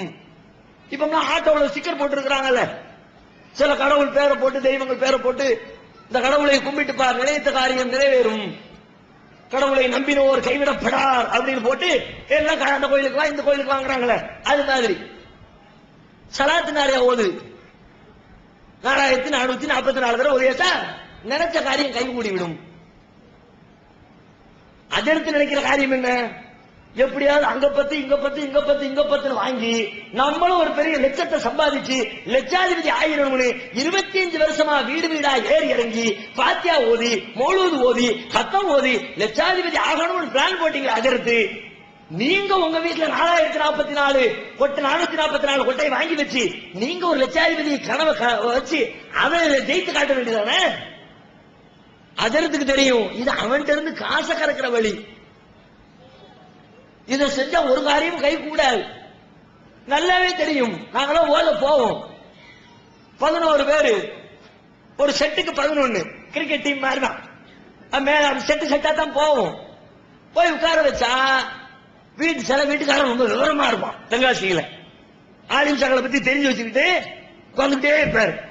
எந்திரிச்சு போறாருன்னா மகனை கூப்பிட்டே உட்காரு நீ அப்படின்னு உட்கார வச்சுட்டு அதுக்கப்புறம் எந்திரிச்சு போவார். டீ வாங்கி தரணும், பழங்கற்கண்டு மிளகு ரொம்ப கஷ்டப்பட்டு ஓதுறோம் இல்லையா, அதனால எங்களுடைய ஹெல்த்திய டெவலப் பண்றதுக்காக வேண்டி பால்ல கொஞ்சம் மிக்ஸ் பண்ணி மஞ்சள் பொடி போட்டு மிளகு தூளை போட்டு அதெல்லாம் கொண்டு வரணும். அந்த வேலைக்காக வேண்டி வெளியே போகும் பொழுது விவரமா மௌனம் ஒன்று உட்கார வச்சிருவாரு. நீ உட்கார்ந்து கத்தா அப்படி என்ன அர்த்தம்? அஜத்து மாதிரி டக்குன்னு ஒரு குத்தாலே அங்கே போட்டுருவானுவ. கொண்ட கடையை வச்சுதானே ஓதுவாங்க, விதைகளை வச்சு ஓதுவோம்ல. அவர் இருக்கிற வரைக்கும் ஒவ்வொரு விதையா போய்விடும். அல்லாஹ் சொல்லி சலாத்தன்னு ஆளு எந்திரிச்சு போயிட்டாராம், படத்துக்கு ஒரு குத்தலி போட்டுருவாங்க. அப்ப இது உங்களையும் ஏமாற்றி மக்களையும் ஏமாற்றி மறுமை வாழ்க்கையும் பாழாக்கி காசு பணத்தை மட்டுமே மையமா வச்சு ஊருக்கெல்லாம் பயன் பண்றீங்களே, ஹலாலா சம்பாதிங்க. இது ஹலாலா? ஹலாலான சம்பாத்தியத்துல நீங்க உங்களுடைய வாழ்க்கை அமைச்சுக்கிட்டு அல்லாட்ட கையேந்தினா துவாவை எல்லாம் ஏத்துக்குவானே. யாரெல்லாம் எங்க லட்சாதிபதியாக்கு கோடீஸ்வரனாக்கு கோரிக்கை வச்சுக்கங்களேன், அல்லாஹ் ஏற்றுக்கொண்டால் ஒரே நிமிடத்துல தலைகளா புரட்டி போட்டுருவானே.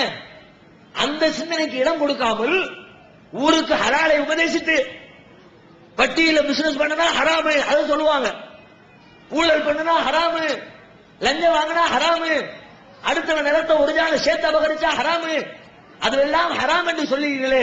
சலவாத்து நாரியா என்ற பெயரால் நீங்கள் சம்பாதித்த பணம் அது ஹலாலா? மௌலூதின் பெயரால் சம்பாதித்த பணம் ஹலாலா? சத்தத்தின் பெயரால் சம்பாதித்த பணம் ஹலாலா? இது ஹராம் இல்லையா? அல்லாஹ்வுடைய மார்க்கத்துல மார்க்கத்தை வியாபாரமாக்காதீர்கள் என்று தடுக்கப்படலையா? கேட்டா சில ஆலிம் சாக்கள் எங்களுக்கு வேற பொழப்பு இல்லைங்க, நாங்களும் அப்படித்தான் இருந்தோம். உண்மையில் உங்களுடைய நினைவு வேற வழி இல்ல, வருமானத்துக்கு போக்கிடம் இல்ல, தொழில் தெரியாது என்ற அச்சத்தின் விளைவாக உங்கள் வாழ்க்கையை ஓட்டுவதற்கு பயப்பட்டுக் கொண்டு இந்த வேலையை செய்தால் எங்களுடைய கடந்த காலம் அப்படித்தான் இருந்தது. வருமானம் போயிருமே. இந்த தௌஹீதுடைய சிந்தனை எனக்கு ஏற்பட்ட ஆரம்ப நேரத்தில் நான் குழம்பிய குழப்பம் கொஞ்ச நெஞ்சம் கிடையாது. படிச்சதெல்லாம் சுன்னத் ஜமாத் மதரசா, ஓதுனதெல்லாம் மௌலூது கத்தம் ஃபாத்திஹா, அதிலேயே சம்பாதிச்சு சம்பாதிச்சு பழக்கப்பட்டவனுக்கு தௌஹீதுக்குள்ள என்டர் ஆகணும் பெரிய பீதி, பயம். என்ன பயம்? வருமானத்தின் மீது உண்டான பயம். அப்பதான் கேசட் ஒண்ணு கேட்கிறேன், பேசுற விஷயங்களை கேட்டா கரெக்டா தான் இருக்குது. ஆனா உள்ள போய் சேர்ந்தா வருமானத்துக்கு என்ன பண்றது? எல்லாத்துக்கும் ஆப்பு வைக்கிறாங்க. சரி, ஏதோ ஒரு சலாத்து நாரியா கூடாது, மௌலூது ஒத்துக்கிட்டா சரிப்பா, மௌலூதுலயாவது காலத்தை ஓட்டலாம், மௌலூதும் கூடாது, சலாத்து நாரியா கூடாது, பாத்தியா கூடாது, சத்தம் கூடாது, சுன்னத்து வீட்டுக்கு போவாத, கல்யாண வீட்டுல காசு வாங்காத. அப்ப நாங்க எப்படித்தான் பூசாரி வேலையை பார்க்கிறது? வாழ்க்கையை பற்றி ஒரு பெரிய பயம். மதரசாவை விட்டு வெளியில் வந்திருக்கிற ஆரம்ப கட்டம் வேறு, எதிர்காலத்தை எப்படி எதிர்கொள்ள போகிறோம் என்ற அச்ச உணர்வு. கிட்டத்தட்ட 3-4 மாதங்கள் குழப்பம் என்றால் அப்படி ஒரு குழப்பம். அதை ஒரு முடிவெடுத்து நேரிய வழி என்பால் அல்லாஹ் கொண்டு வந்து சேர்த்ததற்கு அல்லாஹ்வுக்கே எல்லா புகழும். ரொம்ப பெரிய மனவேதனை. ஏன்னா நான் ஓதிய மதரசாவை நான் தேர்ந்தெடுத்ததுக்கான காரணத்துல ஒண்ணு தென்காசி மதரசா. காரணத்துல ஒண்ணு என்னன்னா அது பெரிய முஸ்லிம் மகல்லா, நிறைய ஆஃபர் வந்துகிட்டே இருக்கும். தொடர்ச்சியாக ஒரு 10,000-20,000 குடும்பம் இருக்கிற இடத்துல 2 நாளைக்கு ஒண்ணு விழுந்துரும்ல, ஒரு மௌத்து ஒரு பெருசு போயிருந்தானே, போயிட்டு அடுத்த நிமிஷமே மாதம் வந்துருவான். வாங்க பாத்தியாவுக்கு போவோம். அப்புறம் ரெகுலராக நமக்கு வருமானம் வரக்கூடிய ஊரு என்ற காரணத்தினால அந்த மதரசாவை நான் தேர்வு செய்தேன். நான் மாத்திரமல்ல, என்னோடு படித்த மாணவர்களில் பெரும்பாலானவர்கள் அந்த மதரசாவை தேர்ந்தெடுத்ததுக்கு அதான் காரணம். பாடம் போக்குவரத்துலாம் ரெண்டாவது. ஏன் எங்க அஜர்த்த ஆஃபர் வந்துட்டா நிப்பாட்டுன்றார். பிரின்சிபல் கூப்பிட்டு போதும் பாடம் நடத்தினது நாளைக்கு சேர்த்து நடத்திக்கலாம் அஜர்த்த சொல்லிட்டாங்க, எல்லாத்தையும் போக சொல்லுன்றார்.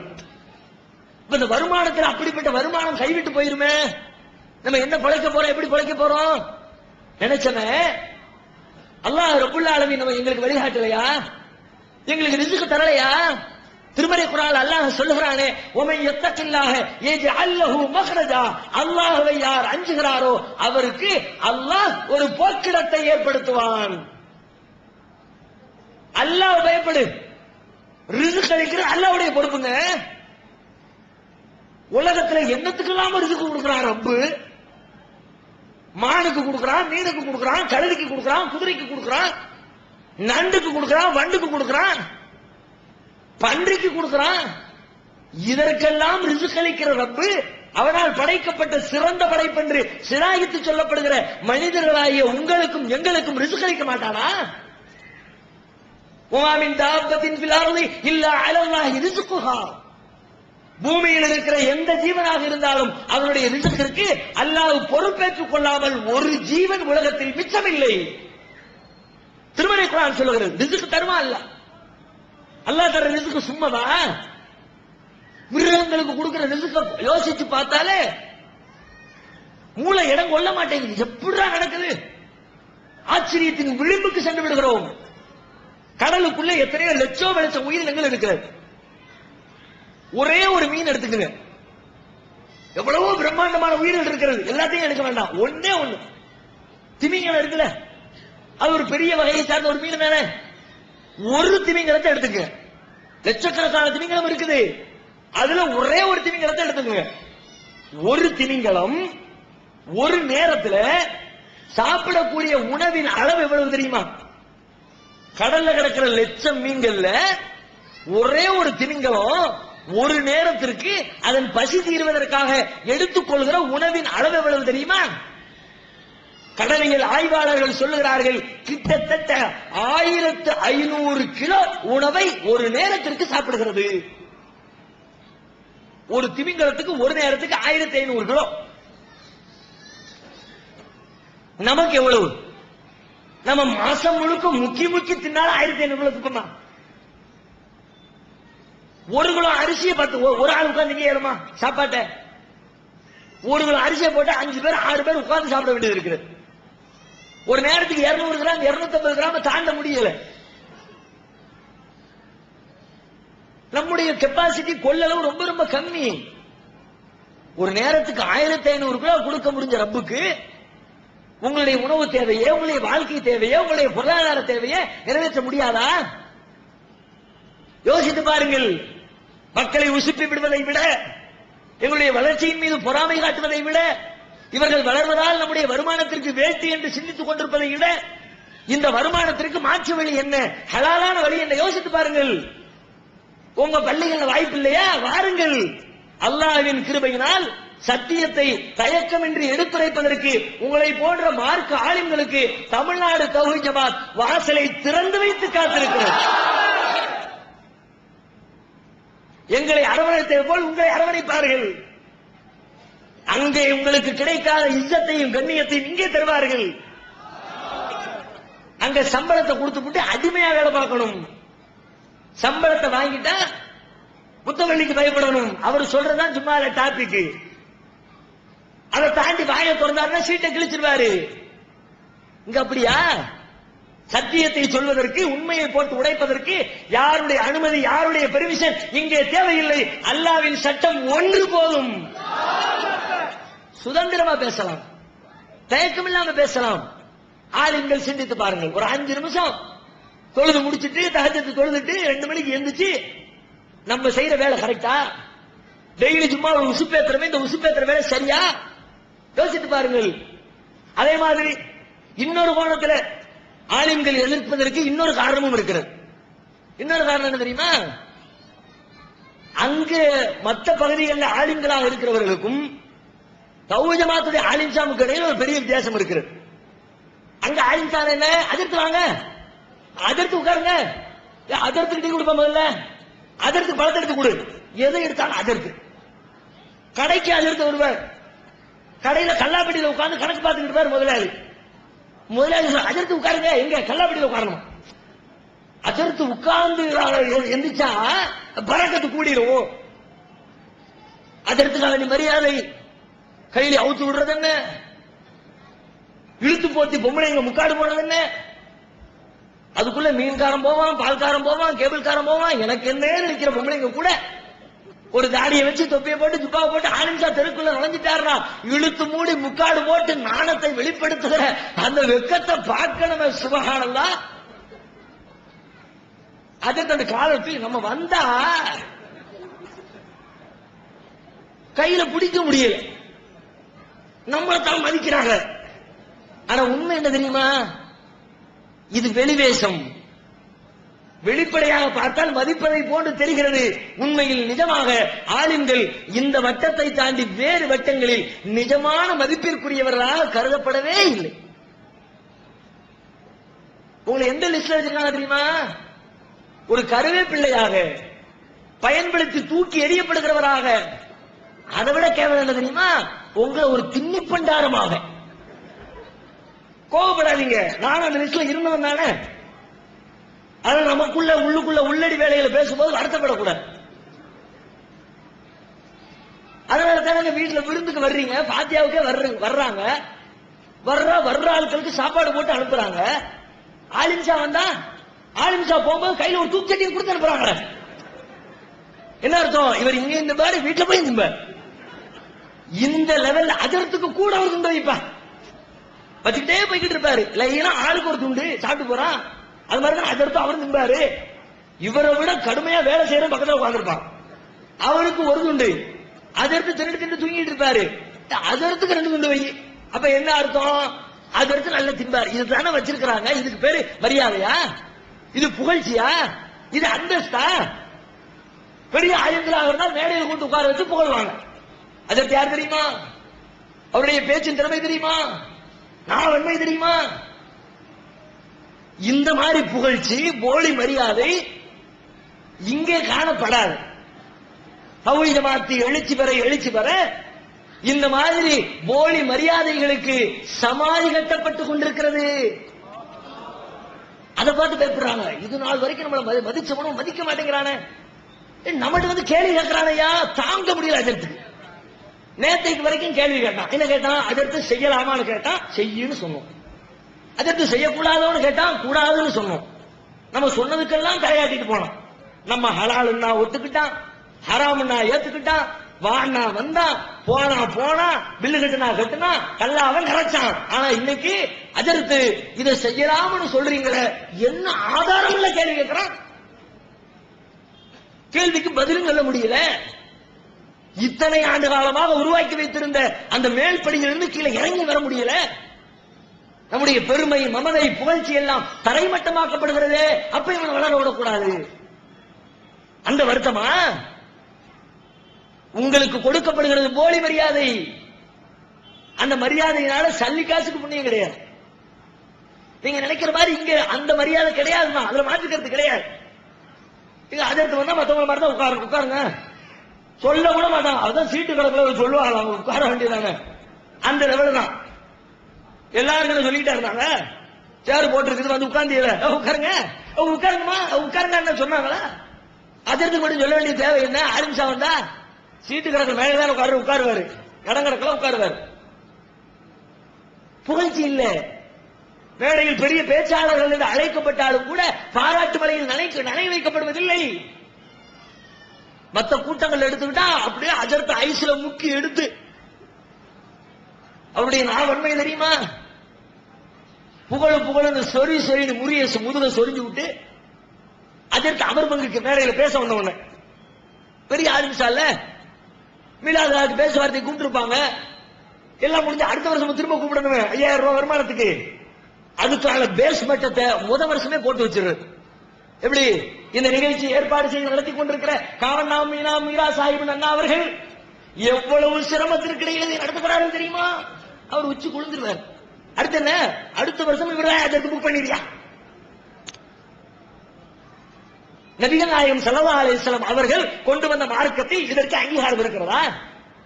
தனி மனுஷனுக்கு என்னங்க புகழ்ச்சி, முன்னுரிமை?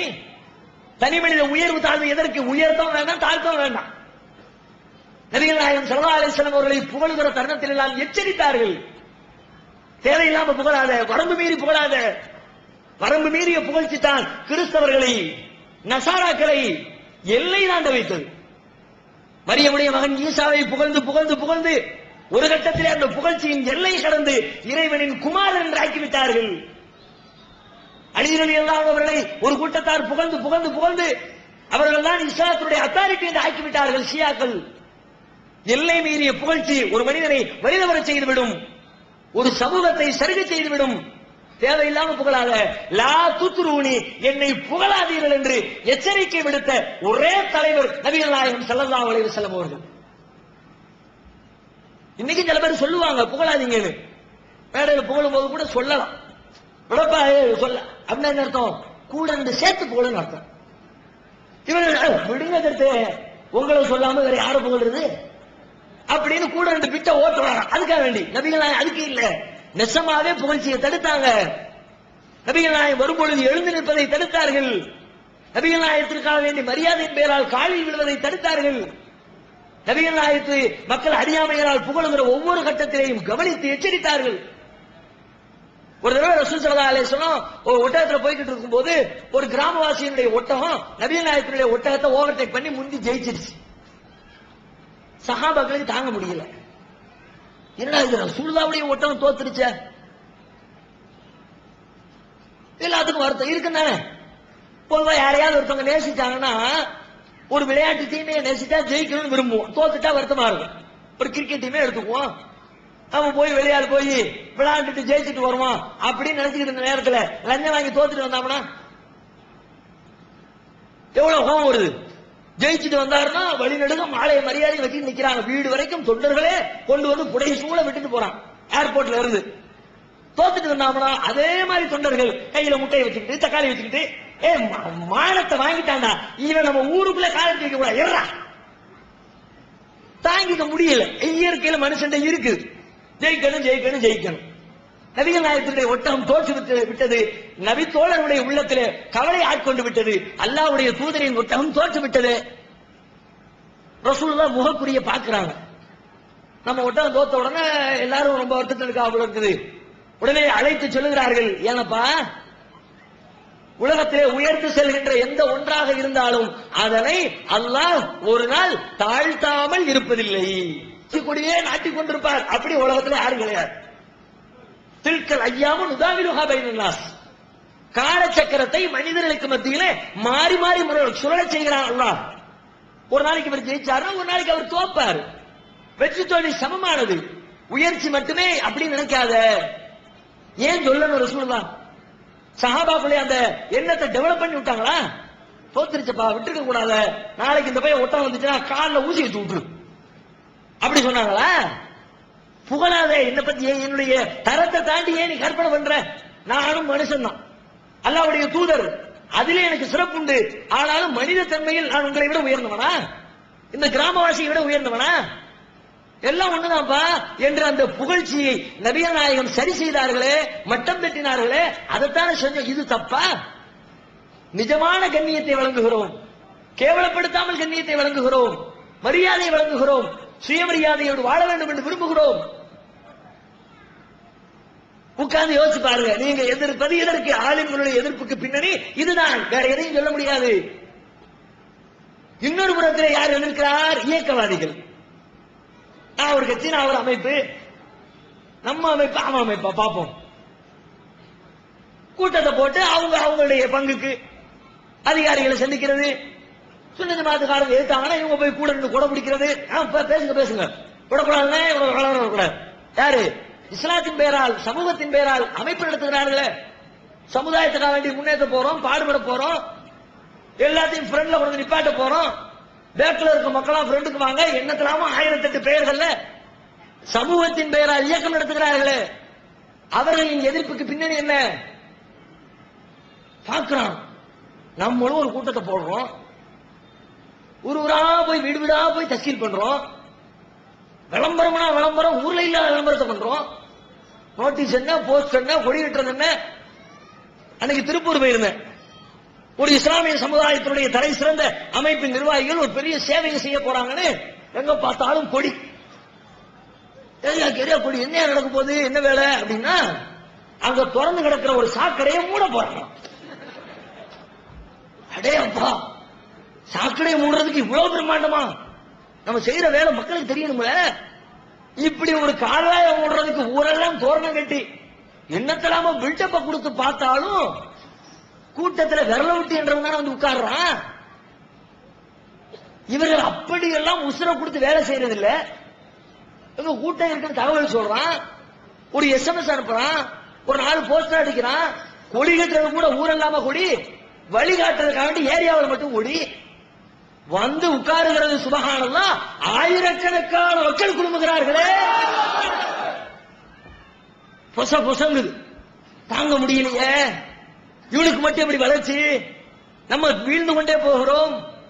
ஆரம்பிக்கும் போது 25 பேரு, 2 மாசம் கழிச்சா 22 ஆயிடுச்சு, 4 மாசம் கழிச்சா அதுல 2 கலந்து 18 ஆயிடுச்சு.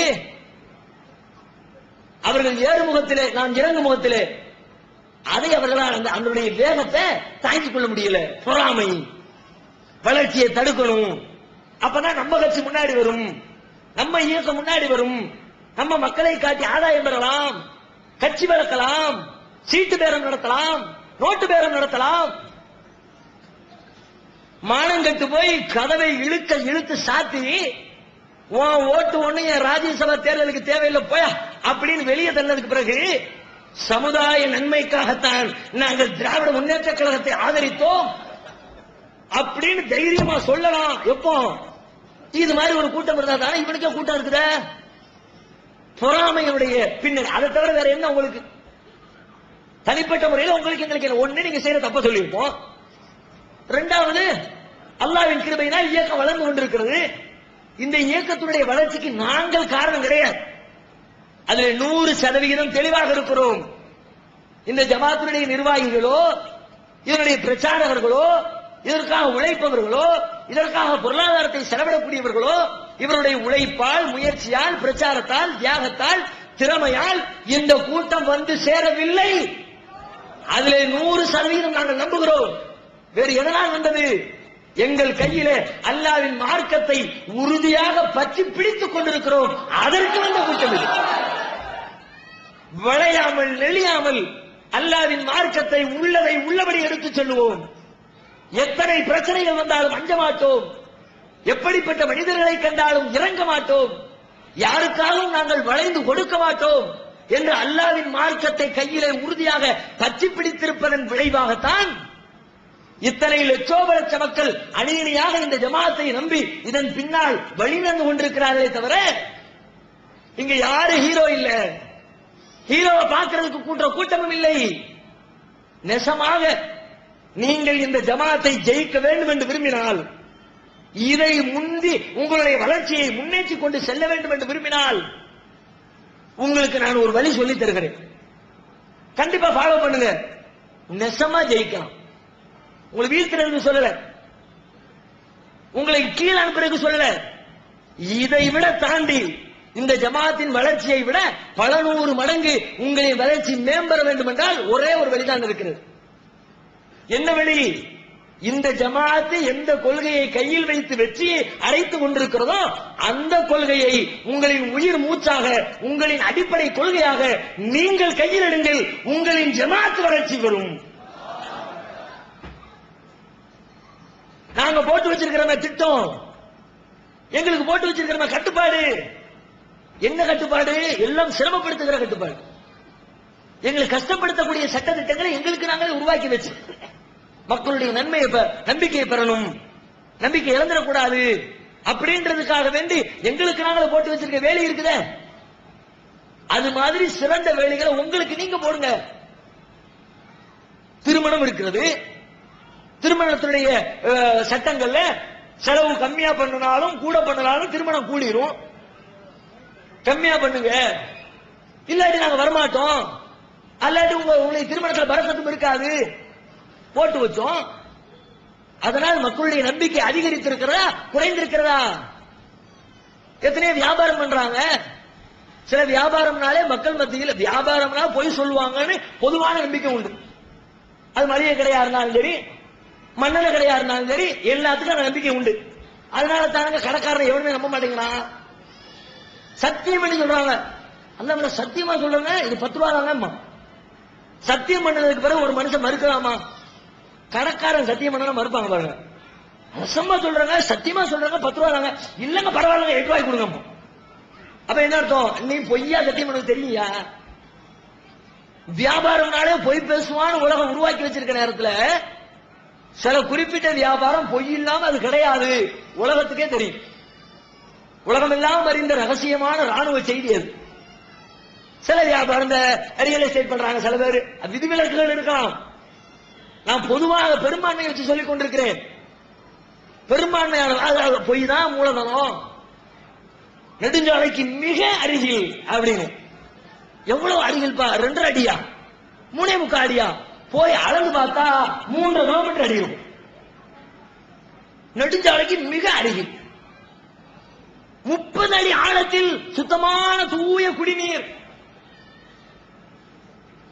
20 வருஷம் கழிச்சு வீடு கட்டுறதுக்காக வேண்டி அந்த இடத்தை தேடி பார்த்து மேப்ப பார்த்து விஓவை பார்த்து எல்லாத்தையும் பார்த்து போய் போரை போடுவானே 30 அடியில தண்ணி கிடைக்கும்னு போர் போய்கிட்டே இருக்கும். 350 அடி புசு புசு புசு காத்து மட்டுமே வரும். அப்ப சில வியாபாரத்துக்கு இதான் முதலீடு. மக்கள் அதுல பண்ணக்கூடியவங்க மீது நம்பிக்கை இழக்கிறாங்களா? அப்ப அந்த வியாபாரத்தை நம்ம பண்ண வேணாம்பா, நம்மளே அதே லிஸ்ட்ல வச்சிருவோம். நம்ம மேடம் 4 பேருக்கு சொல்றோம், அன்னைக்கு கீழே வச்சு சொன்னாங்க. அதே மாதிரி தான் இப்ப சொல்லிட்டு இருக்காரு. ரெண்டையும் டேலி பண்ணி விட்டாங்கன்னா அன்னைக்கு 30 அடியில தண்ணி இருந்தாருல முசோனமா போச்சுல, அது மாதிரி தான் இதுவும். ரெண்டையும் கணக்கு நேர் பண்ணிட்டாங்கன்னா நம்முடைய வார்த்தைக்கு மதிப்பில்லாமல் போய்விடும். மக்கள் நம்மை பொய்யன் என்று நினைத்து விடுவார்கள். வேண்டாம் இந்த பிரச்சனை, வேண்டாம் பிசினஸ் பண்ணா முடிவெடுத்தவன். அது மாதிரி எல்லைகளை உங்களுக்கு போடுங்க. இப்ப போட்டு இருக்கிறீங்களே, என்ன போட்டு வச்சிருக்கிறீங்க? கட்ட பஞ்சாயத்து பண்ணு, என்ன வேணாலும் பண்ணு, ரவுடிசம் பண்ணு, போய் வசூல் பண்ணும் போது கூட மிரட்டி பண்ணு, எல்லாத்தையும் ஏத்துட்டு உட்கார்ந்துருக்கிறீங்க. அதை மாத்துங்க. வசூலே எப்படி? நம்ம எல்லாம் வசூலுக்கு போனா தான் நிகழ்ச்சி வச்சிருக்கிறோம், கொடுங்க, செலவு ஜாஸ்தியா இருக்குது, இது நம்ம பாலிசி. அவங்க பாலிசி எப்படி? போடுங்க, உங்களுக்கு 2000 ரூபாய் போட்டிருக்கு, என் அக்கௌண்ட்லயே போட்ட என்ன 2000 ரூபாய் போட்டிருக்கு, அவர் போட்ட மாதிரி அதை இவர் திரும்ப எடுத்து கொடுக்கிற மாதிரி இந்த ஸ்டைல மாத்துங்க. மக்களுக்காக நாம், நமக்காக மக்கள் இல்லை. அல்லாஹ்வுடைய மார்க்கத்தை நாம் பின்பற்ற வேண்டும், நமக்காக மார்க்கத்தை வளைக்க கூடாது. அந்த ஸ்டைலுக்கு உங்களை மாத்துங்கள். இதை விட சிறந்த ஜமாத் என்று மக்களுடைய நம்பிக்கையை பெறுகிற விதத்தில் உங்களுடைய நடவடிக்கைகளை, உங்களுடைய செயல் திட்டங்களை வெளிப்படையாக்குங்கள், ரகசியமாக்காதீங்க. எதுக்கு ரகசிய கூட்டம்? இஸ்லாத்துல ரகசியம் உண்டா? தனியா வாலிபர்களை கூப்பிட்டு பிரெயின் வாஷ் பண்றீங்களா, மூலச்செலவு பண்றீங்களா? எதை நோக்கி அழைக்கிறீர்களோ அதை வெளிப்படையாக வையுங்கள். நாங்கள் மக்களை எதை நோக்கி அழைக்கிறோம்? வெளிப்படையாக வைக்கிறோம். மறுமையை நோக்கி அழைக்கிறோம், இஸ்லாத்தை நோக்கி அழைக்கிறோம், திருக்குர்ஆனை நோக்கி அழைக்கிறோம், நபிகளாரின் போதனைகளை நோக்கி அழைக்கிறோம். அதை ஓபன் டாக் பப்ளிக்ல போட்டு எதை சொல்றோமோ அதை தான் ரூமுக்குள்ள உட்கார்ந்து டிஸ்கஸ் பண்றோம். ரூமுக்குள்ள ஒண்ணு, ஓபன்ல ஒண்ணு, 2 நிலைப்பாடு இல்லை. அது மாதிரி உங்களுடைய நிலைப்பாட்டை வெளிப்படுத்துங்க. உள்ளுக்குள்ள உட்கார்ந்து கூட்டம் கேட்கிறக்காண்டி மூளை கிளம்பி வாஜிஹாத் செய்யலாம், இஸ்லாமிய ஆட்சியை பிடிக்கலாம், அவனை சிந்திக்க விடாத மாதிரி பிரெயின் வாஷ் பண்ணி சிந்திச்சிருந்தா ஒருத்தர் இருப்பானா, எப்படிடா நீ இஸ்லாமிய ஆட்சியை கொண்டு வருவேன்? பயிற்சி எடுத்துக்க, பயிற்சி எடுத்தா இஸ்லாமிய ஆட்சி வந்துருமா? பயிற்சி எடுத்தா எதிரிய எல்லாத்தையும் காலி பண்ணிடலாம்ல. எதிரிகளை காலி பண்ணிட்டா உனக்கு எதிரி எத்தனை பேர் இருக்கான்? இந்த நாட்டு கூட உங்களை எதிர்த்து ஃபைட் பண்ணி விட்டக்கூடாதுடா அப்படின்னு எத்தனை பேர் இருக்கான்? ஒருத்தரும் கிடையாது. சரி, அந்த 4 பேர் எதிரின்னு வச்சுக்கிட்டாலும் அவனை காலி பண்ணிட்டா அவன் இஸ்லாமிய ஆட்சி வந்துருமா? எல்லாத்தையும் இணைச்சிட்டா, சரி எல்லாத்தையும் இணைச்சுக்க. நாட்டில் இருக்கிற ஒட்டுமொத்த முஸ்லீம்களையும் உன் அமைப்புல சேர்த்து ஒரே பெல்ட் ஆக்கிக்க. எத்தனை 20 கோடி பேர் இருப்போமா? 20 கோடி பேரையும் ஒரே பெல்ட் ஆக்கி இஸ்லாமிய ஆட்சி வந்துருமா? எப்படிடா வரும் நாட்டில் இந்தியாவுக்குள்ள? உங்களுக்கு மிலிட்டரி இருக்குதா, ராணுவம் இருக்குதா? ஒட்டுமொத்த முஸ்லீம்களுடைய அங்கீகாரம் கிடைத்தாலும் நீங்கள் இஸ்லாமிய ஆட்சியை உருவாக்க முடியுமா? நபிகள் நாயகம் இஸ்லாமிய ஆட்சியை உருவாக்கினார்கள். எப்படி? இஸ்லாத்தை சொன்னார்கள், கொள்கையை புரிய வைத்தார்கள், மக்களை வென்றெடுத்தார்கள். அங்கிருக்கிற மக்கள் எல்லாம் இஸ்லாத்தை ஏற்றுக்கொண்ட பொழுது அந்த தேசத்தின் ஆட்சி இஸ்லாமிய ஆட்சியாக மாறி போனது. அதே போல இந்த தேசத்தில் இருக்கிற மக்களுக்கு இஸ்லாத்தை சொல்லுங்க, மார்க்கத்தை புரிய வைங்க, இஸ்லாத்தின் அழைப்பு விடுங்க, இஸ்லாத்துடைய எண்ணிக்கை அதிகரிக்கட்டும். நம்ம மெஜாரிட்டி ஆகி இஸ்லாத்தை விரும்புகிற மக்கள் அதிகரித்து விட்டால் இந்த தேசத்தின் ஆட்சி இஸ்லாமிய ஆட்சி. Simple concept. அதை நோக்கி தான் நாங்க அழைக்கிறோம். நீ என்ன பண்ற? நடக்க சாத்தியம் இல்லாத கத்தியை வச்சு கெடுப்புல எவனா குங்குமம் போட்டு வச்சிருக்கானா, ஆளை லிஸ்ட் எடு, அவன் தான் உன் எதிரி, இப்படி எல்லாம் சொல்லி கொடுத்து நீங்கள் எதை நோக்கி அழைக்கிறீர்களோ அதில் இல்லாத ஒரு அஜெண்டாவை ரகசியமாக பேசுகிறீர்களே, அதையெல்லாம் அழிச்சிட்டு இல்லாம ஆக்கிட்டு மக்கள் மத்தியில எதை வைக்கிறீங்களோ அதை உள்ள பேசுங்க. எதை உள்ள பேசுறீங்களோ